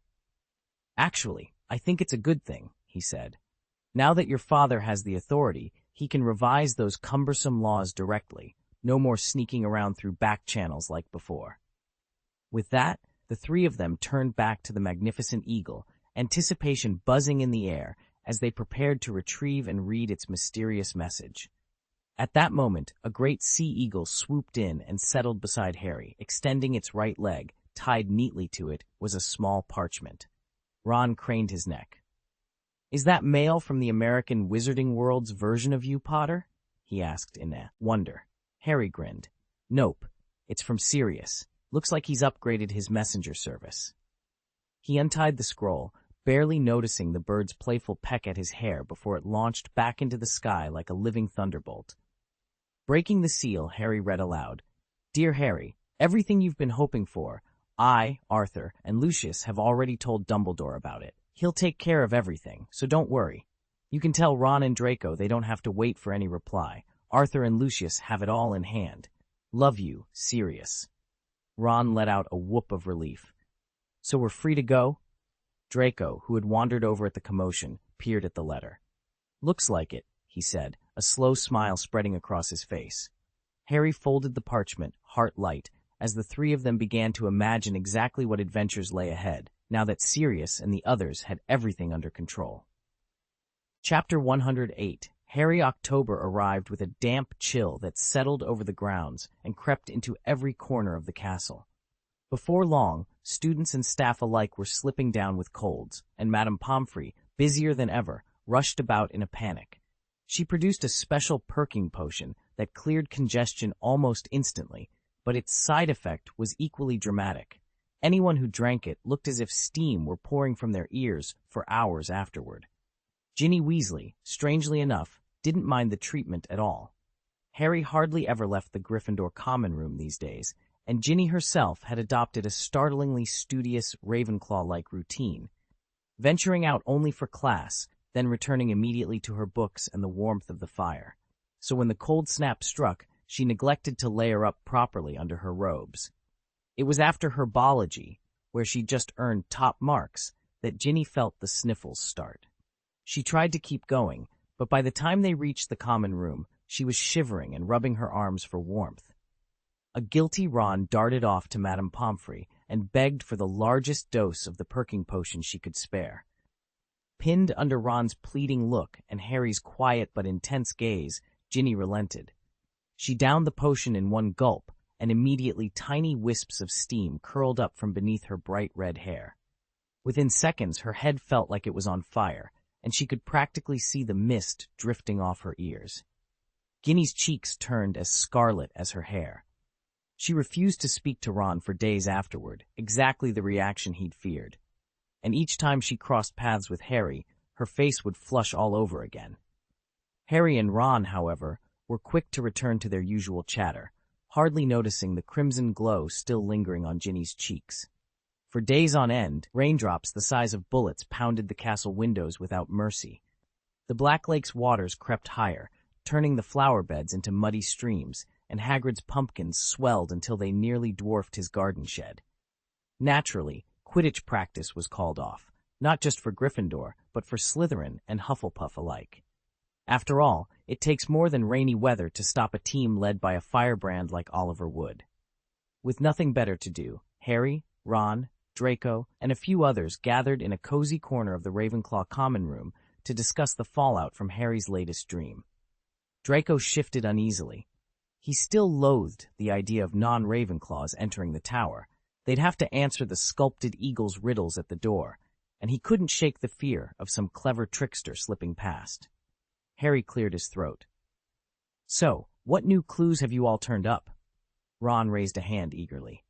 "I've figured out how Voldemort learned about Lucius Malfoy's wand, and why he's so fixated on it." He glanced around to make sure everyone was paying attention, ignoring the sly look on Draco's face. Then, with a sheepish shrug, he added, "By the way, has anyone else noticed that Ginny's been avoiding me lately?" I had been planning to ask Luna for forgiveness, but when I finally saw her, she surprised me by asking instead about the Elder Wand. She already knew that Draco and I were friends, and that made her curiosity all the sharper. That's when I noticed a copy of the Quibbler lying on the table. On its cover was a startling photograph of Lucius Malfoy, Draco's father, grinning as he held a wand that radiated power. I read the article through twice, but it didn't mention the unfortunate incident everyone was whispering about, Lucius's uncontrollable tongue at the ministry hearing. Before I could say anything, Ron cleared his throat and pulled out his own clipping. "You haven't been keeping up with the papers lately," he said awkwardly, glancing at Ginny on the sofa. Draco's eyes narrowed. He'd suspected Ron had been distracted, and now he had proof. Ron unfolded a fresh copy of the Daily Prophet. In it, the Prophet didn't just reprint the Quibbler's story. They ran the full article, complete with the photograph, and added their own exclusive. Lucius Malfoy's mysterious arrival at Hogwarts, his ostentatious display of the Elder Wand, and then his sudden, unexplained disappearance as soon as his visit ended. Draco's face paled. He knew his father believed the Elder Wand wasn't powerful enough to defeat Voldemort, regardless of its storied reputation. In fact, after receiving my letter begging for its return, Lucius had reluctantly surrendered the wand to Dumbledore, and then quietly commissioned Rita Skeeter to capture and circulate that telling photograph. Luna watched us, her silver eyes wide. The three of us exchanged glances, each of us realizing the same unsettling truth. News of the Elder Wand was out in the open, and its secrets were slipping rapidly into the wrong hands. Draco let out an exasperated sigh and cleared his throat. "As you all know, the Weasley family." Ron winced and rubbed the back of his neck, cheeks reddening. In that instant, Harry's thoughts drifted to a Daily Prophet article he'd seen the night before. Mr. Weasley, standing on that lonely outcrop of rock in the North Sea, had just announced a new decree. Henceforth, lesser offenders would no longer languish in Azkaban. They'd be sent to a recently completed facility known simply as the Cage. As a sudden gust scattered Mr. Weasley's wispy hair across the bleak horizon, the reporter's camera captured the prison's bleak silhouette behind him, as if to underscore his point. "Harry? Earth to Harry!" Ron jabbed his elbow into Harry's ribs, jerking him back to the Gryffindor common room. In Harry's mind, the image of Ron, suddenly as bald as Mr. Weasley, flickered and vanished. "Sorry," Harry said, blinking. "I was just thinking about that new prison, the Cage. It's meant for those who don't warrant a lifetime in Azkaban." I guess Mr. Weasley pushed for it to keep Voldemort from reaching the minor offenders if he breaks in again. He realized then, with more than a little surprise, how smoothly the excuse had slipped from his lips. Draco closed the latest issue of the Daily Prophet with a frustrated sigh. Apparently, even Ron, and, astonishingly, Draco himself, had fallen for its latest outrageous claim. It stung. Here they were, all students at Hogwarts, while their parents scrambled off to chase some distant dream and never even replied to their letters. Draco and Harry had pored over every scrap of information they could find, only to have it dismissed by everyone around them. Ron shrugged and spread his hands in a helpless gesture. Look, I've done my best. Sirius keeps saying we ought to buckle down on our studies and stop sweating every little rumor. Draco, you've got Pansy and the Quidditch team to worry about, right? Harry's eyes flicked to Ron, his tone icy. Or maybe it wasn't Draco who suggested we dig up intelligence in the first place. Maybe that was my idea. Ron blinked, clearly caught off guard. Huh? Draco clenched his jaw, annoyed at Ron's attempt to pin the blame on him. But he didn't want a scene in the common room, so he cut in smoothly. So, shall we talk about something more interesting instead? Ron's expression brightened as if Draco's diversion had saved him. Actually, yes, about that new headquarters we've been planning.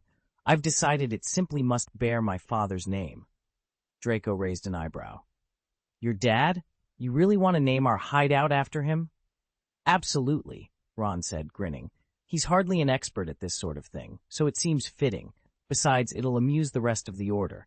You know what? Let's just call it the Burrow. He glanced at Draco, pleased with himself. Draco shrugged and settled back against the armchair, letting the conversation drift away from failed missions and half-hearted excuses. At least, for the moment, they had something to laugh about. Let me fill you in on the latest about Ryan, Draco began, leaning closer across the table. He's been flitting back and forth between Hermione and Luna like some wayward bludger, bouncier than Fred and George combined. Harry let out a slow breath, surveying the empty corridor before he lowered his voice to a whisper. That handsome friend of yours, he barely has a presence, right? If he'd been more noticeable, my Pansy might have had second thoughts about him. Draco nodded eagerly. Exactly. Thankfully, he's almost invisible to most people. Otherwise, she might already be head over heels. They shared a conspiratorial glance, and then, as the castle clock chimed past curfew, made their way back toward Ravenclaw Tower. Unbeknownst to them, Moaning Myrtle was already at work. Later that night, when Harry slipped into the guest bathroom for a quick shower, the ghostly girl drifted through the locked door. Without a word, Myrtle hovered above the steaming tiles and reached out, her pale fingers brushing cold across Harry's shoulder. Who? He stammered, spinning around in surprise, but Myrtle only let out a mournful wail before vanishing into thin air, leaving him shivering in the suds and pondering what she'd wanted and why she'd come now. Chapter 109. Rumors. The endless rain had cast a gloomy spell over Hogwarts, but at last there was a bit of good news. Moaning Myrtle had visibly come back to life. Aside from a faintly translucent glow that betrayed her ghostly nature, she looked every bit as solid and vivid as any living student. Even more astonishing was the whisper spreading through the castle that she'd slipped into the Ravenclaw boys' dormitory and could now touch objects as if her hands were flesh and blood. Harry Potter, hero of the Battle of Hogwarts, was among the first to spread the story. With characteristic flair, he claimed Myrtle had given him a very enthusiastic greeting. Of course, no one believed him when he insisted he'd merely been on the receiving end. After all, Myrtle hadn't known a friend in centuries. Who could imagine her stopping at a polite handshake? As for why Myrtle alone had regained her color, students traded theories in the corridors. Some joked that as the youngest of Hogwarts' resident spirits and famously ravenous in life, she was bound to be the first to reclaim human traits. That would also explain how she bypassed Ravenclaw's protective wards without setting off an alarm. In the days that followed, Harry found sympathetic, or downright pitying, glances wherever he went. And poor Ginny? She'd turned out more than her fair share of teary pillowcases. Despite the rumor's ridiculousness, Hogwarts buzzed with the most entertaining distraction it had seen in months. Other students at Hogwarts were were likewise fretting over the loss of their most precious belongings, but a few took it as a portent of something more mysterious. In Ravenclaw Tower, wide-eyed first and second years, convinced of their own irresistible charm, actually began seeking out Ms. Grey, the Ravenclaw ghost, hoping she might share some hidden insight. It was just one of the oddest stories to come out of the castle lately, and it felt as if the line between the living and the dead had all but evaporated. When these disturbances showed no sign of stopping, Professor McGonagall and several colleagues conducted a thorough inspection of every house's common room. Their findings were illuminating. Nearly every ghost was properly contained by the tower's enchantments, except Moaning Myrtle's single, exceptional intrusion into Ravenclaw's quarters. She had managed it for two reasons. She still bore the aura of a living person, and at the time of her death, she had been a Ravenclaw student herself. After Myrtle made contact with Harry and darted off again, Ravenclaw Tower's wards immediately treated her as an unwelcome spirit. Once the professors announced their conclusions, a curious side effect rippled through the school. The air seemed fresher. Until then, most students had been too skittish to take regular baths, but with the ghostly threat contained, personal hygiene surged. Some tongues in Slytherin common room whispered, however, that Crabbe and Goyle looked distinctly crestfallen. They'd even dared to shower, despite not knowing if Moaning Myrtle might burst in at any moment, which, in its own absurd way, was further proof of their brazen approach to life at Hogwarts. By the time October rolled around, the castle was buzzing. It was Halloween, yes, but also the 500th anniversary of nearly headless Nick's death. The Great Hall had been transformed into a spookier-than-usual spectacle. Live bats flitted overhead, and Hagrid's colossal pumpkins, each large enough to seat 3 first years, had been hollowed out and carved into lanterns that glowed like molten gold. Everywhere you looked, students wore eager smiles, swapping excited whispers about the evening's festivities. "Harry, shouldn't we head down?" Ron asked, pacing in their common room. "I want to see the decorations before dinner starts. You know we have to be at Nick's memorial feast on time." Harry exhaled. "Yeah, I know. Lately it seems like everyone's dying for an invite to his anniversary party." Ron rolled his eyes. "They're all trying to cozy up to him, the beautiful ghost, as they call him. And don't pretend you haven't noticed. They've been lining up outside his portrait for days. Last I heard, Nick's blaming you, saying only you can approve any new living guests he adds to his guest list." Harry frowned. It was true. Nick's glimmering pale face and jaunty ruff made him the hottest figure in the castle social scene, and students clamored for a chance to attend his dinner. Still, Harry couldn't help the small thrill at the thought of Helena's smile. He'd scarcely seen her back in Ravenclaw Tower these past weeks. He blamed the same boys who now besieged him with polite demands for Nick's blessing. "Come on," Harry said, clapping Ron on the shoulder. "Let's go down there. Who knows? Maybe tonight Nick will invite someone besides you to his big bash." Together, they slung their cloaks over their shoulders and made for the portrait hole, anticipation buzzing in the air as they descended toward the flickering candlelight of the Great Hall. Chapter 7. The Death Day Dilemma. Hermione Granger stared at the pale parchment in her hands, her pulse thudding in her ears. She'd spent years dodging nearly headless Nick's annual invitations to the Death Day feast, anything to avoid the clammy drafts of the trophy room, the endless wail of spirits, and the sight of floating hands reaching out in the dim candlelight. Each refusal had only spurred more teasing from her classmates, until at last the whispers died away, leaving a hush that pressed on her like a challenge. With a reluctant exhale, she'd sent her acceptance owl. Later that afternoon, Harry and Ron wandered down a deserted castle corridor. Ron nudged Harry with an elbow. "You know, nearly headless Nick says you're the most influential person at Hogwarts this year." Harry shrugged. "Funny way to put it. Is that good news?" "Depends," Ron admitted, glancing over his shoulder. "But have you noticed Hermione's been on edge lately? Everyone's whispering it's something to do with Luna." Harry shook his head. "No, it's not Luna. Hermione's made a bet, probably with Ryan, you know him, on where this year's Death Day feast will be held. She's sure it'll take place in the Great Hall instead of that cramped dungeon classroom." Ron's eyes went wide. "The Great Hall? Imagine dozens of Hogwarts ghosts drifting among the banners, and all those sightseers from other schools tagging along. Absolute pandemonium. Harry grinned. Speaking of Ryan, if I had half his looks, I'd be spouting charms in the next Lockhart lecture, without ever setting foot in Azkaban. Ron laughed. You and your daydreams, mate. But you're right, Hermione's up to something big this time. As they rounded the corner, the corridor fell silent once more. Somewhere ahead, the soft echo of ghostly laughter drifted on the chilly air, an unmistakable reminder that the Death Day feast was looming, and Hermione's bold wager was about to be tested. Ron shook his head, torn between envy and sympathy. Honestly, Hermione would have won, he admitted.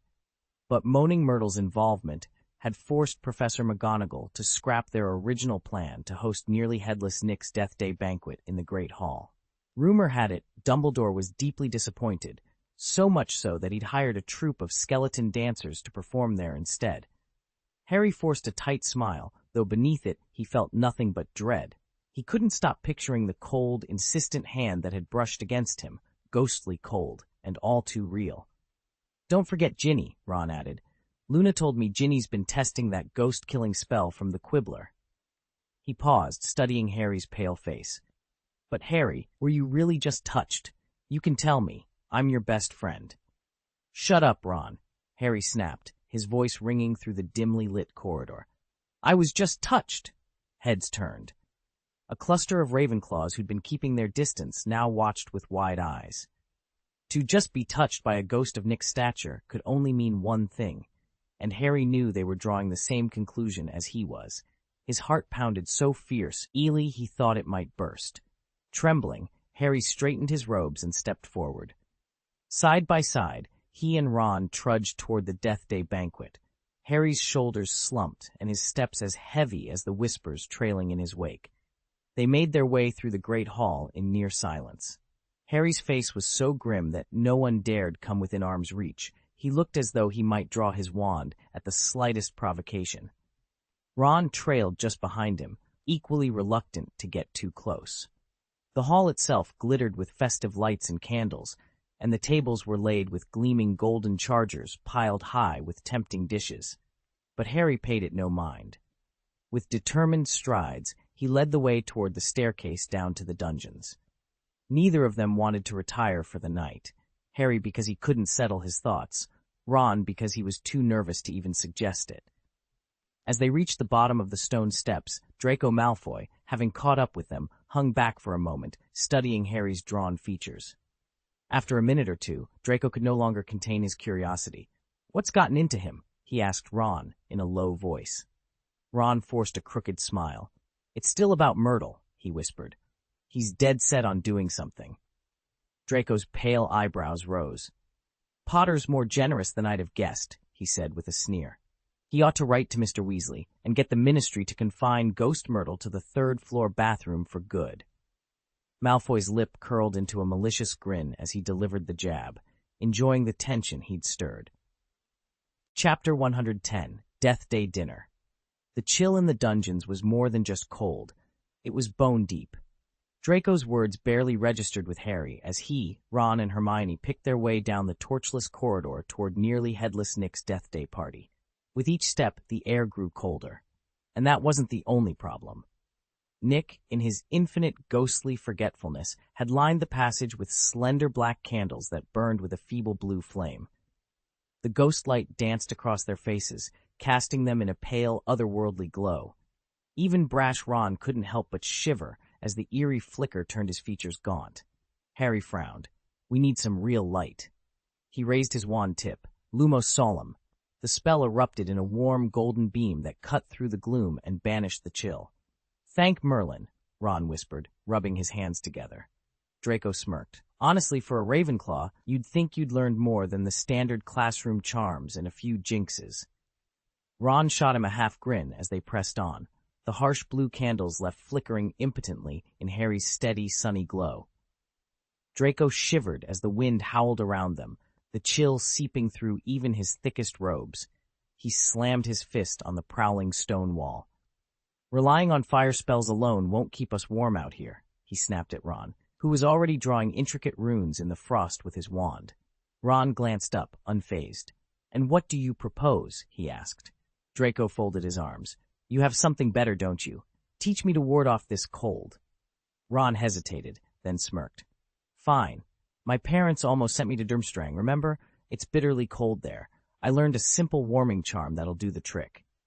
He stepped forward, tapping the heel of his boot against the frozen ground. "Okay, raise your wand arm until it's level with your head. Don't move your elbow. Then flick your wrist twice, like this." He demonstrated the motion crisply in the frosty air. "Finally say, calidum et frigidum. That's Latin for warm and cold. And touch the tip of your wand to your chest. Instant heat." Draco's lip curled. "That's your brilliant solution? A Durmstrang fluorescent lamp charm? Pathetic." He turned on his heel and swept aside his hood. "Harry's spell, now that's something wickedly handsome." He jabbed a finger toward Harry, who stood a few paces away beneath a radiant, magical sun hovering over his head. Harry's glowing orb bathed the clearing in golden light. His usually unruly hair gleamed like polished bronze, and for a moment he looked every bit the radiant god, an Apollo conjured from pure magic. Ron and Draco both blinked in surprise. "It's impressive," Ron admitted, rubbing his hands together. "But how do you learn something like that?" Harry lifted a casually superior eyebrow. "You two really don't recognize it?" He drifted closer, wand at the ready. "This isn't just a warming charm. It's an alternate application of the dark spell I invented last term.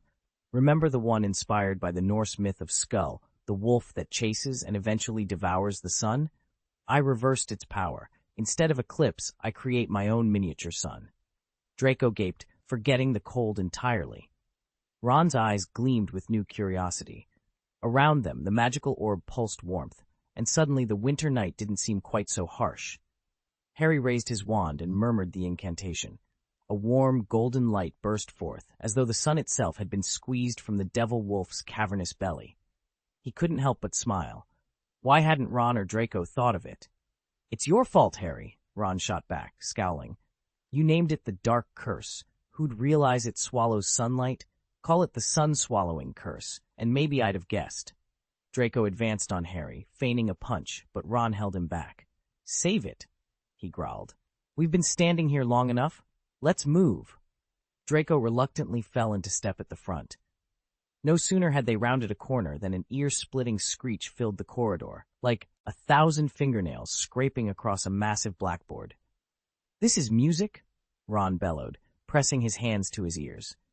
Harry winced and raised his own to block out the noise. They hurried forward, wands raised. After months of isolation from the living world, the castle's ghosts had clearly been eager to reclaim a taste of sensation, and they'd settled on pure, unrelenting cacophony. Harry's face twisted with sympathy as he recognized the spirit's plight. In a gentle voice he called out, "My dearest friends, welcome. I am so glad you've come, but I must ask, why so late?" A hush fell over the corridor.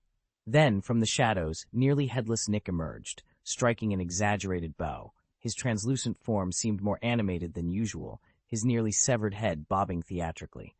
"Harry Potter at last!" Nick exclaimed, his voice tinged with relief.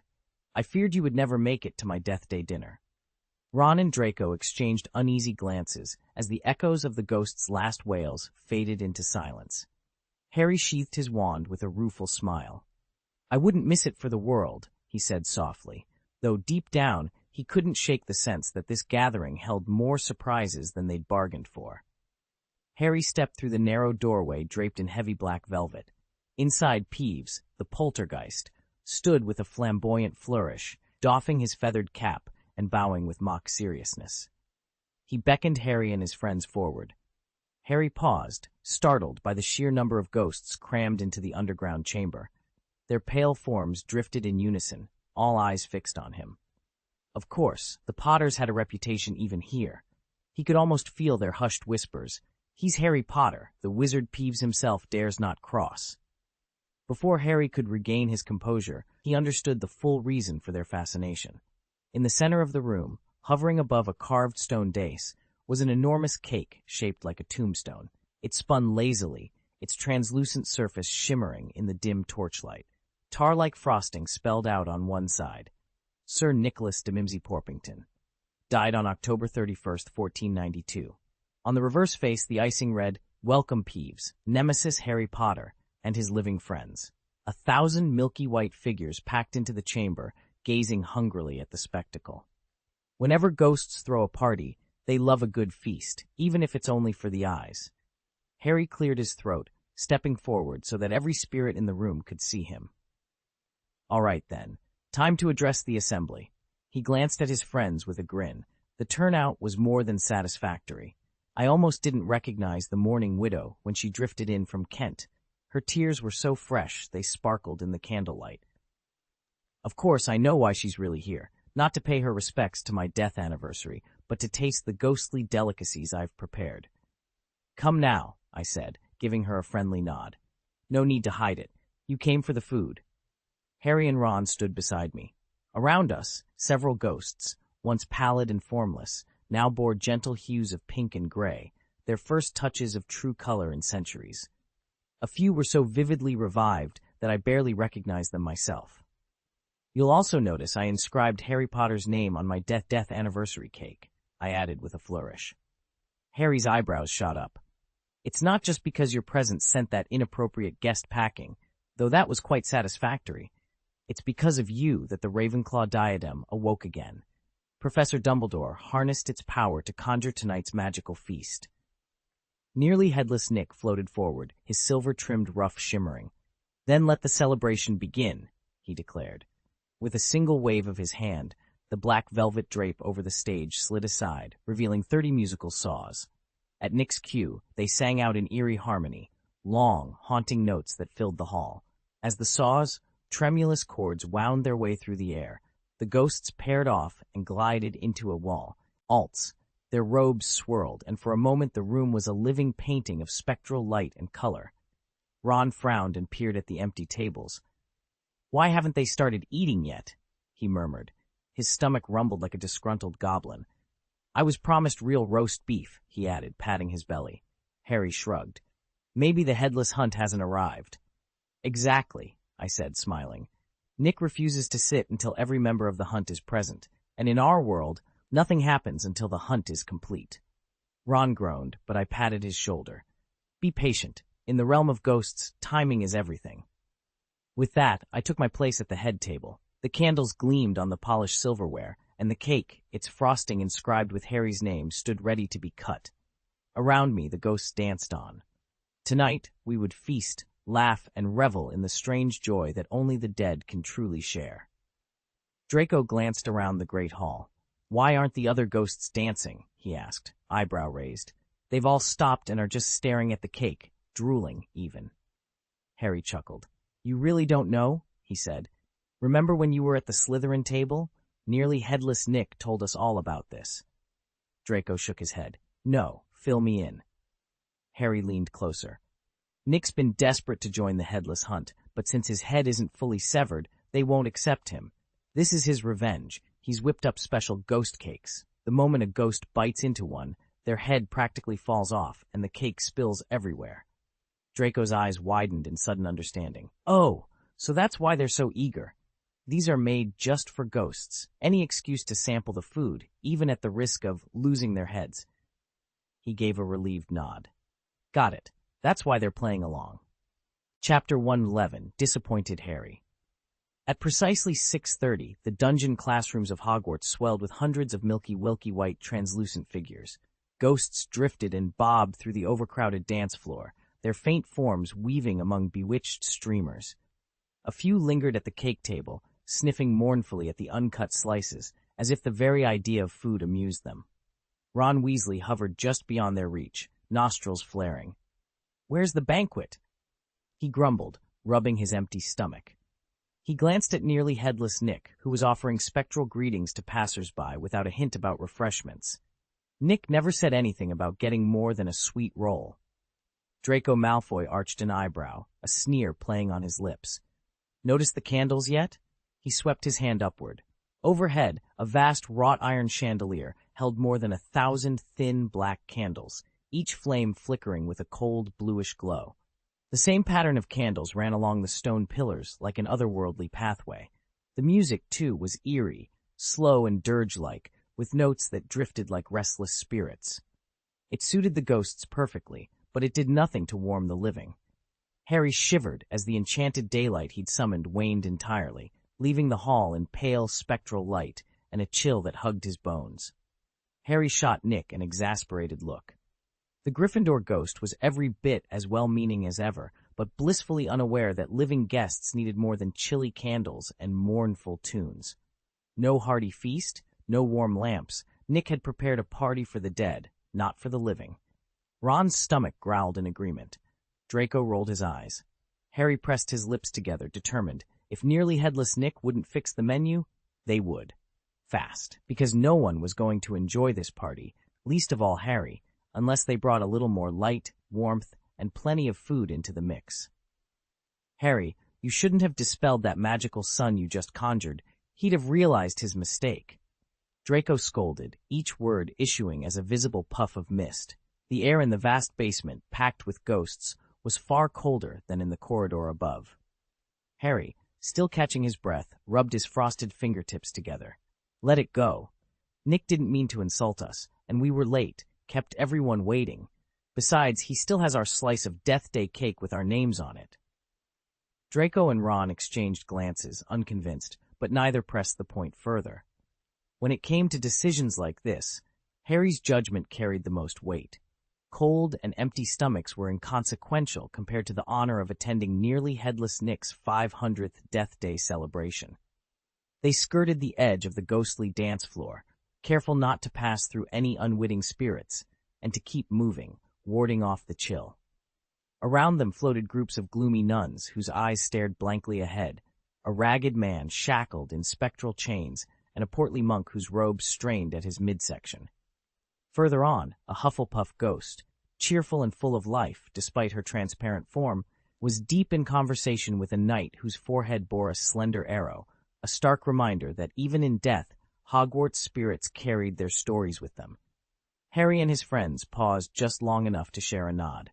This was exactly where they wanted to be, in the midst of Hogwarts's most unusual party, history hanging in the frigid air alongside laughter and lingering music.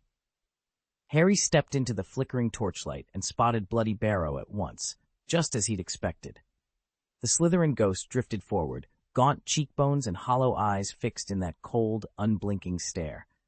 Silver-stained robes clung to his skeletal frame, and as he passed, the other spirits parted to make room. But amid the silent gathering of translucent figures, one face was conspicuously absent.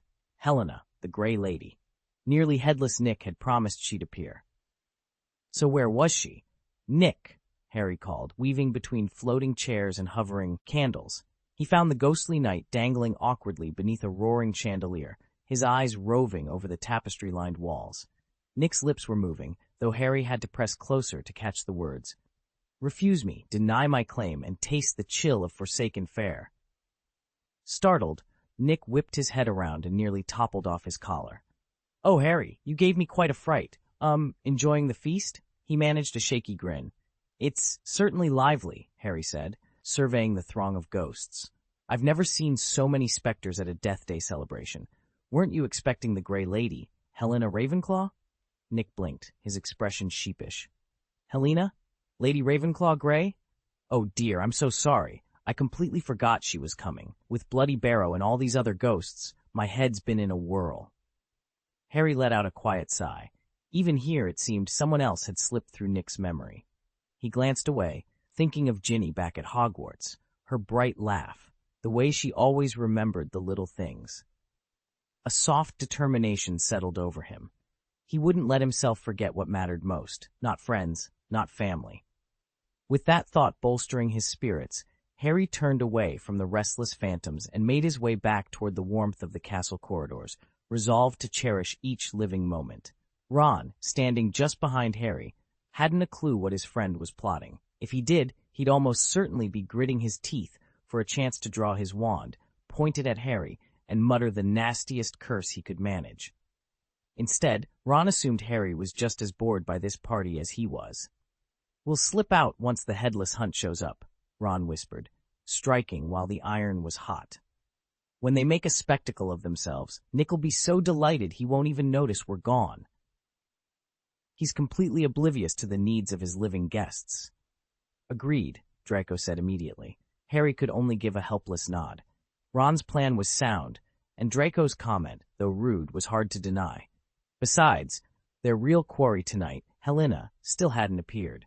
A few minutes later, the damp chill seeped through their cloaks. Shivering, the three of them exchanged quick glances, and each quietly cast the new thawing charm. Draco had taught them to fend off the cold. Ron was about to suggest a hasty retreat when an echoing clatter of hooves cut through the underground chamber's hush. In an instant, a dozen spectral horses burst from the stone wall, each mounting a headless rider. The galloping ghosts charged into the cavern, their arrival announced by an otherworldly roar of metal on stone. "Friends, my lords and ladies, dinner is served!" Nick's voice rolled across the hall like thunder. A roar of applause answered him. 12 spectral steeds thundered onto the dance floor, skidded to a halt, reared on their hind legs, then charged forward in perfect unison. At their head rode a towering ghost, his beard clasped in one bony hand, a brass horn poised at his lips. He leapt from his mount, lifted his head to bask in the admiration, only to freeze in disbelief. No one was watching him. He glanced around, puzzled, until his gaze fell on a long, glass-like banquet table hovering beside the dance floor. It groaned under platters of steaming delicacies, and every seat was filled with ravenous ghosts. Even the dreaded Bloody Baron had abandoned his post, elbow to elbow with the others, tearing into the spread as though it were the first feast he'd tasted in a century. Not one spirit spared the horn-blowing cavalcade a second glance. "Nick, this is Dumbledore's masterpiece," I thought. I never dreamed I'd live to see the day when the ghosts themselves would be too busy feasting to notice their hunters. Sir Patrick Delaney Podmore strode up to Nick, casually snapping his head back onto his neck, an almost careless movement, considering it was the neck of a headless hunter. Even in death, Sir Patrick had retained his noble bearing and his talent for getting under Nick's skin. "Aren't you joining us for dinner, Patrick?" Nick asked, his voice stiff with sarcasm. "Or has all this peace and quiet thrown you off?" Nick had been half expecting Patrick to taunt him for not yet earning a place among the headless hunters, or to launch into some theatrical flourish to draw the guests' eyes away from the food. Instead, Patrick simply smiled, emphasizing each word. "Dumbledore certainly knows how to host a feast," he said, then raised his voice so everyone could hear. "Since our gracious host has spoken, let's eat." At his signal, the headless hunters released their perch above the crowded hall and drifted down toward the long tables, piled high with steaming dishes and goblets of frothing ale. Nick stood at the edge of the hall, fists clenched and heart-pounding. He would have welcomed Patrick's mockery, anything to break that calm, indifferent smile. Worse than being ridiculed, he realized, was being ignored. Chapter 112. Nick's Mistake. Harry watched Nick with a mixture of admiration and unease. Tonight, he realized, Nick's scheme might actually succeed, despite the formidable presence of Patrick Delaney Podmore, a ghost of far greater power than Nick himself. Rather than ambush the headless hunters as he usually did, Nick had orchestrated an elaborate diversion. First, he'd built a small stage at the far end of the banqueting hall, complete with spectral lanterns and crimson drapery. Then, he'd patiently waited for the headless hunters to make their entrance, just in time for the grand feast. Nick's plan was devilishly simple. As the hunters strode in, they would be drawn straight to the stage, where Nick would theatrically steal their thunder, usurping the glory they so desperately craved. Infuriated, the hunters would mount the platform themselves, eager to bask in the ghost's admiration. But the guests, spirits who had never known the taste of real food, would pay them no mind. That would be the first blow to their pride. Next came the true humiliation. Nick intended to lift the hunters' curse, releasing them from the penalty of broken necks, only to subject them to the one thing they feared most. By then, the hunters would have no choice but to sit at the banquet table and consume Nick's sumptuous dishes. Everything was set. The stage, the timing, the feast of rich, succulent fare. Even if a single detail went awry, Nick's confidence remained unshaken. In Harry's mind, there was no doubt. Come tonight's finale, the hunters would be eating, whether they liked it or not. And that, Harry knew, was Nick's greatest gamble. Harry caught Patrick Delaney Podmore's eye and was almost certain the headless hunter had noticed too, his ghostly features twisting into a knowing grin. For a moment, Harry wondered if he was reading too much into it. Around the gleaming, transparent banquet table, every member of the Headless Hunters was quietly sipping, or rather slurping, their crimson wine, the ectoplasmic fluid still dripping from their neck stumps. They seemed oblivious to Harry's scrutiny, methodically towing down the last of the feast. Meanwhile, Sir Nicholas de Mimsy Porpington, nearly headless himself, floated forward, his smile growing wider by the second. He hovered in a shaft of cold blue light, every ounce of his regal confidence on display as he cleared his throat. "Ladies and gentlemen, if I may have your attention," Nick announced in a rich, resonant voice that somehow cut through the quiet crunch of ghostly bones and the low, wet sounds of chewing. He swept an arm toward the near-empty platters. "Have you dined well this evening?" At once, knives and forks clattered onto the table. All but one portly spectre, a newcomer who still gnawed thoughtfully on a rib, fell silent and turned their hollow sockets toward Nick. Beyond him, an ornate cake glowed faintly, icing that looked too perfect to be real. Nick blew a stray wisp of phantom ectoplasm from his chin and shot a sidelong glance at Captain Patrick, whose neck wound oozed a fresh trickle of red. The captain's grin only grew broader. With a theatrical bow, Nick continued, "Excellent. Then allow me to introduce the finest headless hunters in all of our ghostly realm." A ripple of eager anticipation swept through the assembled hunters as Nick prepared to name the champions of the headless hunt, and Harry, heart-pounding, realized this spectacle was only the beginning. The grand hall was dimly lit by floating candles, their flickering flames casting wavering shadows on the assembled ghosts. At the far end, a long table groaned beneath tiered cakes and silver platters of pastries. Murmurs drifted through the air as the specters gathered, eager for the feast. Nick stepped forward in a flourish of his tails, his pale face alight with showmanship. "Ladies and gentlemen, please, help yourselves to cake." He paused, as if struck by sudden recollection. "Oh dear, I almost forgot about your head and neck." He pressed a gloved hand to his throat and feigned worry, his eyes slipping toward Patrick with a hint of mischief. Patrick's lips curled into a sardonic grin. "I hardly think it's appropriate to perform for a ghost of your delicacy," he replied coolly. In that instant, he lifted his chin and offered a single, sharp whistle. From the gloom beyond the table, a team of spectral horses thundered forward, their hooves echoing like distant drums.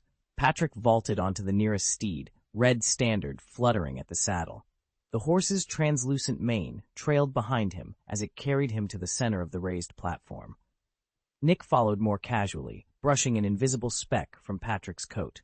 "You're rather soiled," he remarked, peering at the dirt smudged across Patrick's uniform. "Need a hand? I'm not one to hoard my generosity, despite how many times you've turned down my offer to join your troop."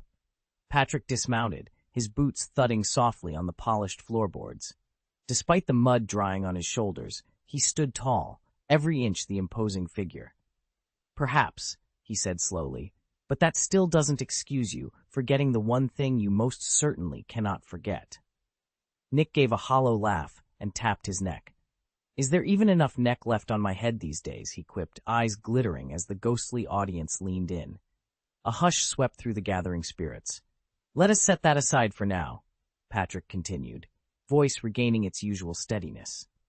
"Tell me, did Dumbledore have a hand in preparing these confections?"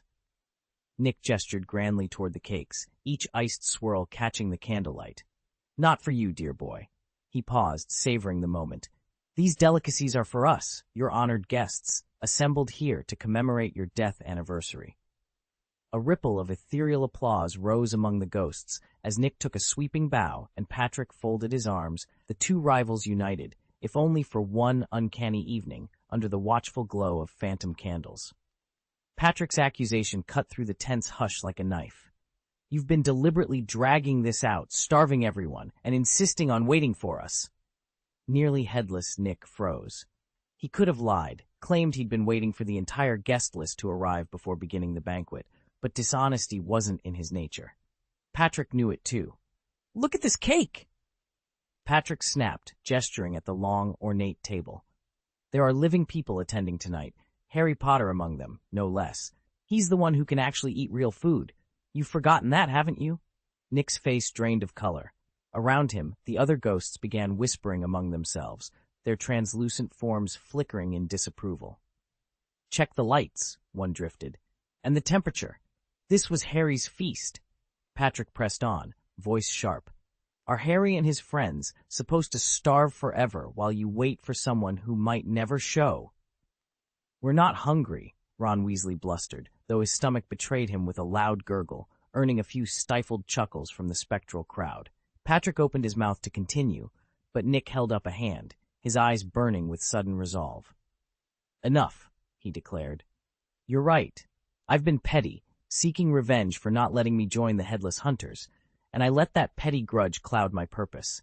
I lost sight of why we planned this banquet in the first place, to bring happiness to everyone here. He paused, swallowing hard. I'm truly sorry. Let us start the feast, for Harry, for his friends, and for all of you. A ripple of relief washed over the gathered spirits. With a gracious nod, Nick floated to the head of the table and signaled for the doors to open. Warm light spilled into the hall as Harry and his companions stepped inside, greeted by cheers from ghost and wizard alike. Tonight, everyone would dine together, living and dead united in celebration. Almost headless, Nick drifted forward under the pale glow of the candelabras, his misty form heavy with regret. His voice trembled as he addressed the assembled ghosts. We've been terribly thoughtless, he confessed.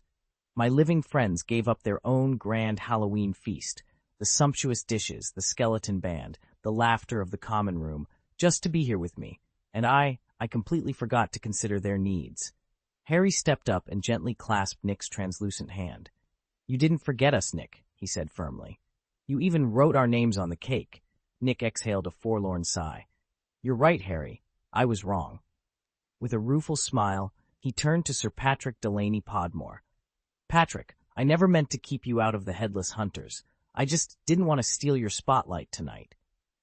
Sir Patrick lifted his floating head, waggled his eyebrows in mock indignation, then offered Nick a wide, forgiving grin.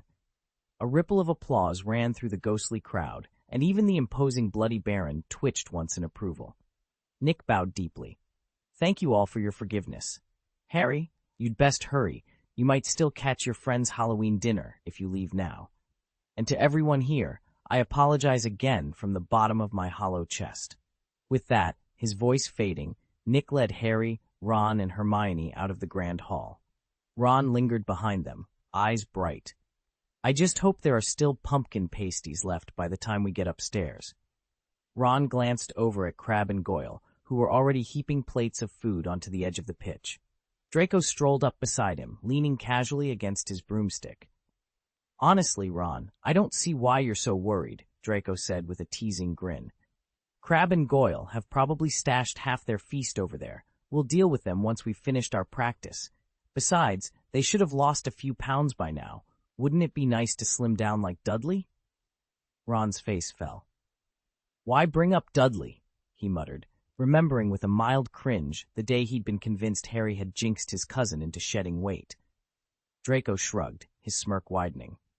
Didn't you hear? Crabbe and Goyle both tried out for the Slytherin Quidditch team, but they just couldn't keep up. Dudley, yes, Dudley, landed the spot of goalkeeper instead. The boy's built like a tank, and rumor has it his magic gives his broom an extra burst of speed. Ron stared at Draco, trying to process the idea of Dudley Dursley flying high as a Quidditch keeper.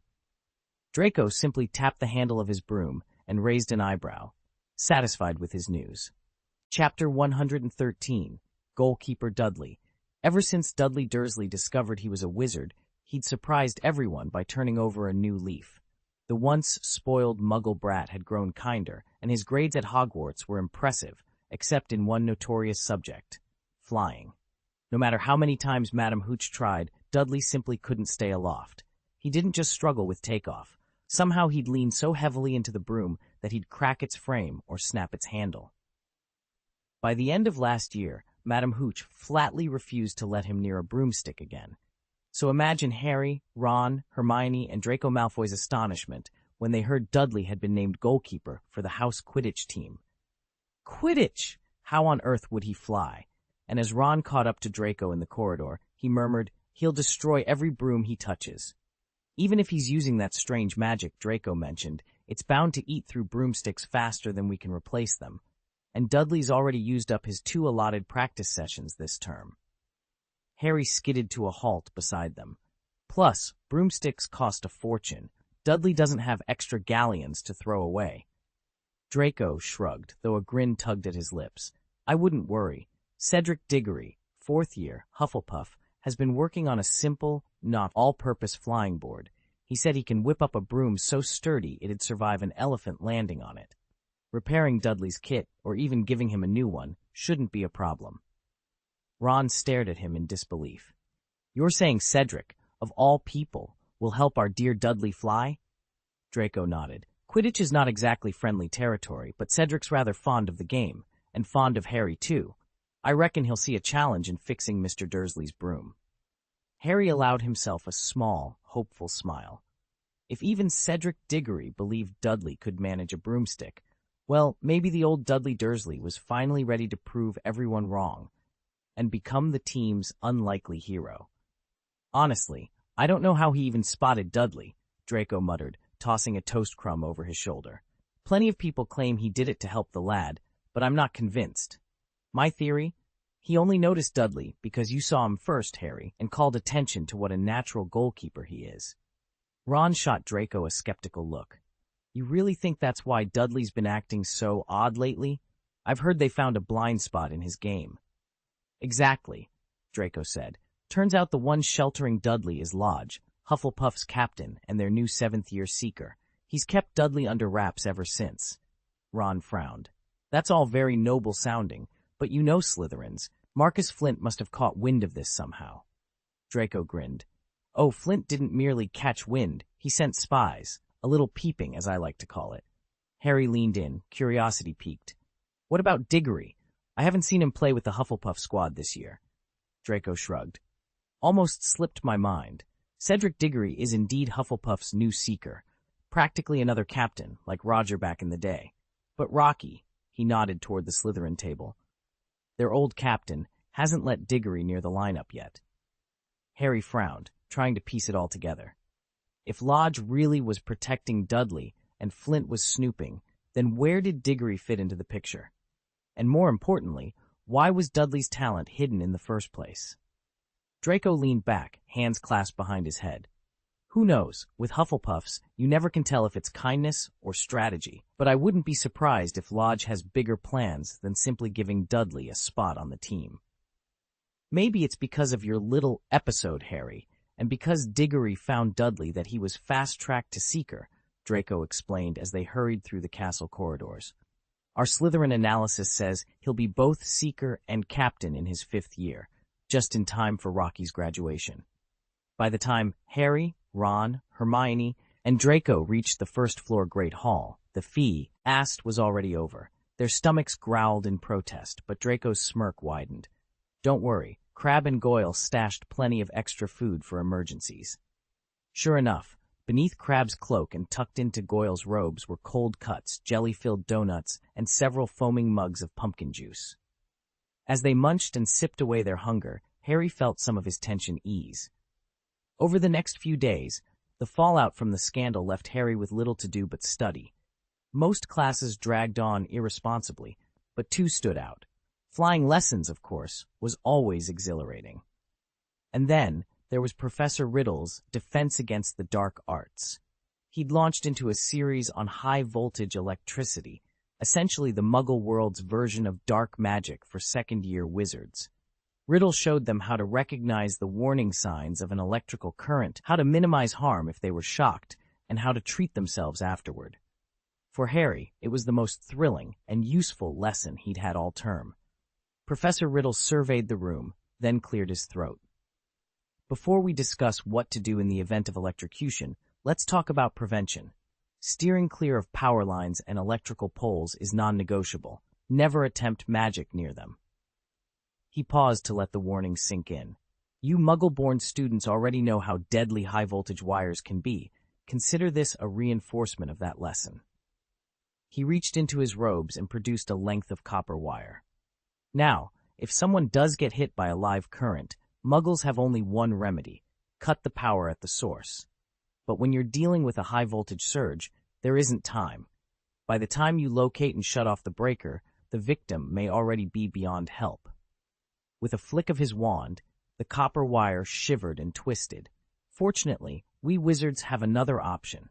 A swift transfiguration can turn the live conductor touching the victim into an insulating substance: rubber, wood, even glass.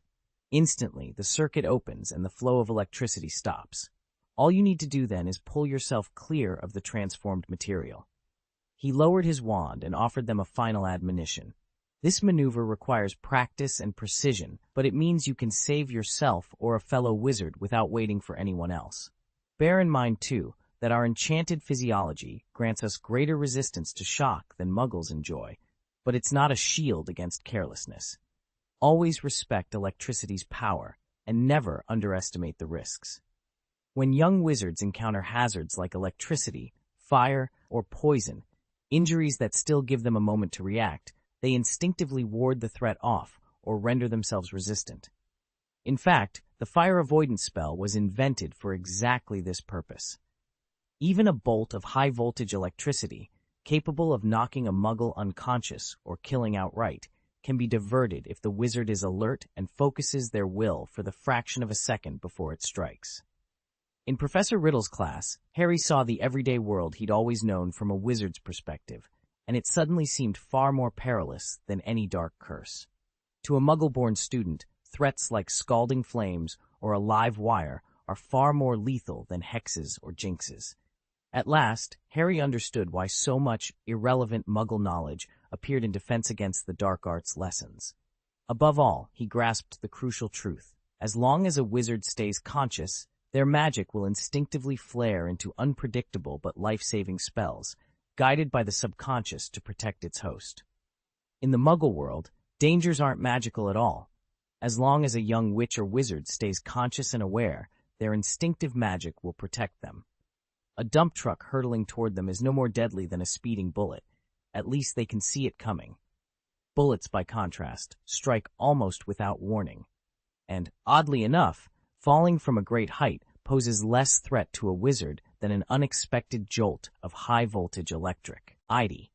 It was only now that Harry truly understood why wizards view safety so differently from Muggles. If you can recognize a danger in time and keep your wits about you, it simply doesn't count as deadly. Unfortunately, the rest of his classes offered far less excitement. Potions, for instance, gave him almost no sense of accomplishment. No matter how perfectly he executed a brew, Professor Snape never failed to heap praise on him. Harry half-joked that if he'd blown up his crucible, Snape would have found a way to give him extra credit.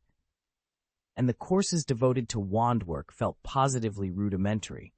Harry's own progress already outpaced the lessons far beyond what the instructors were teaching. Herbology is undeniably fascinating. After all, it introduces plants you'd never encounter in the Muggle world, but every lesson tugs at the old, unpleasant memories of Aunt Petunia forcing me, as a child, to pull weeds and water her prized flowers. Astronomy, by contrast, feels hopelessly outdated next to the sleek, up-to-date star charts I devoured on Muggle Street while staying at Sirius's house. Chapter 114. Busy Ryan. While Harry Potter was off at nearly headless Nick's Death Day party, Ryan wasn't taking a moment's rest. In fact, he'd never been busier. So much so that the only help he'd had in keeping Harry's impulses in check was Moaning Myrtle. He'd promised himself he'd make it up to the others later, once he finally had a breather. Over the past weeks, dragon magic and the enchanted objects in the Room of Requirement had kept him on his toes. By day, he was harvesting strange materials, repairing broken contraptions, and recycling defunct devices into raw components. By night, he was wrestling with Voldemort, who, to everyone's surprise, had suddenly turned on his own Death Eaters. The battle was exhilarating. Ryan even summoned a transformation sequence worthy of Kamen Rider Zeo fused with Cronus, complete with a booming catchphrase. But the real challenge lay in wielding that much power without permanently killing his enemy. For the first time, he truly understood what Eisen had meant in Bleach when he said it was one thing to crush an ant and another entirely to do it without shattering its body beyond repair. Thanks to Smith's clandestine magic, Ryan could split himself into multiple copies and skip classes at will, but those tricks only stretched his energy so far. Between the Room of Requirement's constant demands and his skirmishes with the Dark Lord, he still had to carve out time to tutor Penelope Clearwater, help Kate over her latest Curiosity Curse mishap, coach Hermione on her new runes, and catch Luna up on defense against the dark arts. By the time he finally collapsed onto his four-poster bed, every muscle ached, and his robes were so dust-caked he could scarcely tell their original color. He intended to rest, truly rest, tomorrow, but first, he might just have to pull one more all-nighter. After all, Hogwarts and the wizarding world was counting on him. Revised chapter. Ryan's schedule had become so hectic that he sometimes found himself crossing borders just to spend a few hours with Fleur. Lately, he'd even begun to wonder whether his level 6 mana and level 5 body transformation were genuine or merely clever illusions. On paper, his energy was off the charts, and his physique matched the peak of human perfection, yet inexplicable bouts of fatigue still dragged at him. He told himself it was nothing more than ingrained mortal thinking. By human standards, anyone juggling this many responsibilities would naturally feel exhausted, so of course he did. To counter it, he carried Dr. Hamsterwheel wherever he went. The little magical hamster had a way of soothing both body and mind, like slipping into a warm bath after a long day. Ryan could have rebalanced his own energies, but nothing felt as comforting as Dr. Hamsterwheel's restorative magic. Even Jerry, his plump cat, noticed the change. The fat feline's eyes gleamed whenever a mouse scurried past, as though the idea of hunting and devouring it thrilled him to his whiskers. One night, Jerry's predatory instincts nearly cost Scabbers his life. The poor rat emerged soaking wet with drool as Jerry's jaws closed around him. Only by stroking Jerry's soft fur with one hand and soothing Dr. Hamsterwheel with the other did Ryan manage to calm his two beloved pets. And yet, despite the constant travel, the relentless stream of responsibilities, and the odd pet crisis, Ryan's deepest irritation lay somewhere he hadn't expected. Remaining busy was just an illusion born of Ryan's mortal mind. What truly troubled him was the lack of response from the god of death. He had animated food into spectral forms and even invoked the name of Kronos, yet there was no stir from the death god. He hadn't even used the Elder Wand to afflict Dumbledore, who Ryan could see was barely holding on. It was clear to Ryan that the death god understood everything he was doing, but still he remained anchored in the afterlife. That silence gnawed at Ryan's confidence, for he had been preparing to confront the death god outright in the real world and clear this realm as quickly as possible. Fortunately, Penelope and the others kept his spirits up. Their companionship warded off boredom, and today's new topic of conversation uplifted him even more. They'd begun discussing the inheritance of the divine names, a plan to pass the legacy of the gods to worthy successors. According to ancient lore, gods were nothing more than the original wizards, the very first practitioners of magic. When that first wizard appeared is shrouded in mystery, but one truth endures: the older the wizard, the stronger his power. Those early, immensely powerful sorcerers earned the title of God Kings in myth, credited with birthing the first cause itself. Each deity who embodies a primal force is said to approach the pinnacle of wizardry, level 8 if one could assign such a rank to immortal beings. Even their deaths remain an unspoken taboo, sealed within the deepest secrets of the magical world. As they exchanged theories late into the night, Ryan felt a surge of excitement. If the death god remained aloof, perhaps the answer lay in these ancient inheritances. Maybe, just maybe, by unlocking the secret of the divine names, he could tilt the balance and finally draw the death god out of his realm. The legends and histories of the great wizards are powers in themselves, gifts that no later generation can simply borrow. In the traditional hierarchy, level 8 is known as the Transcendent, the realm where one wields the very force to reshape reality. In Ryan's eyes, his so-called Kingdom of God skirts that lofty domain, or perhaps it is the very ladder by which gods themselves reach transcendence. Thanks to the kingdom, Ryan has already ascended into the ranks of demigod wizards, officially a level 6, and his power growth panel promises limitless advancement.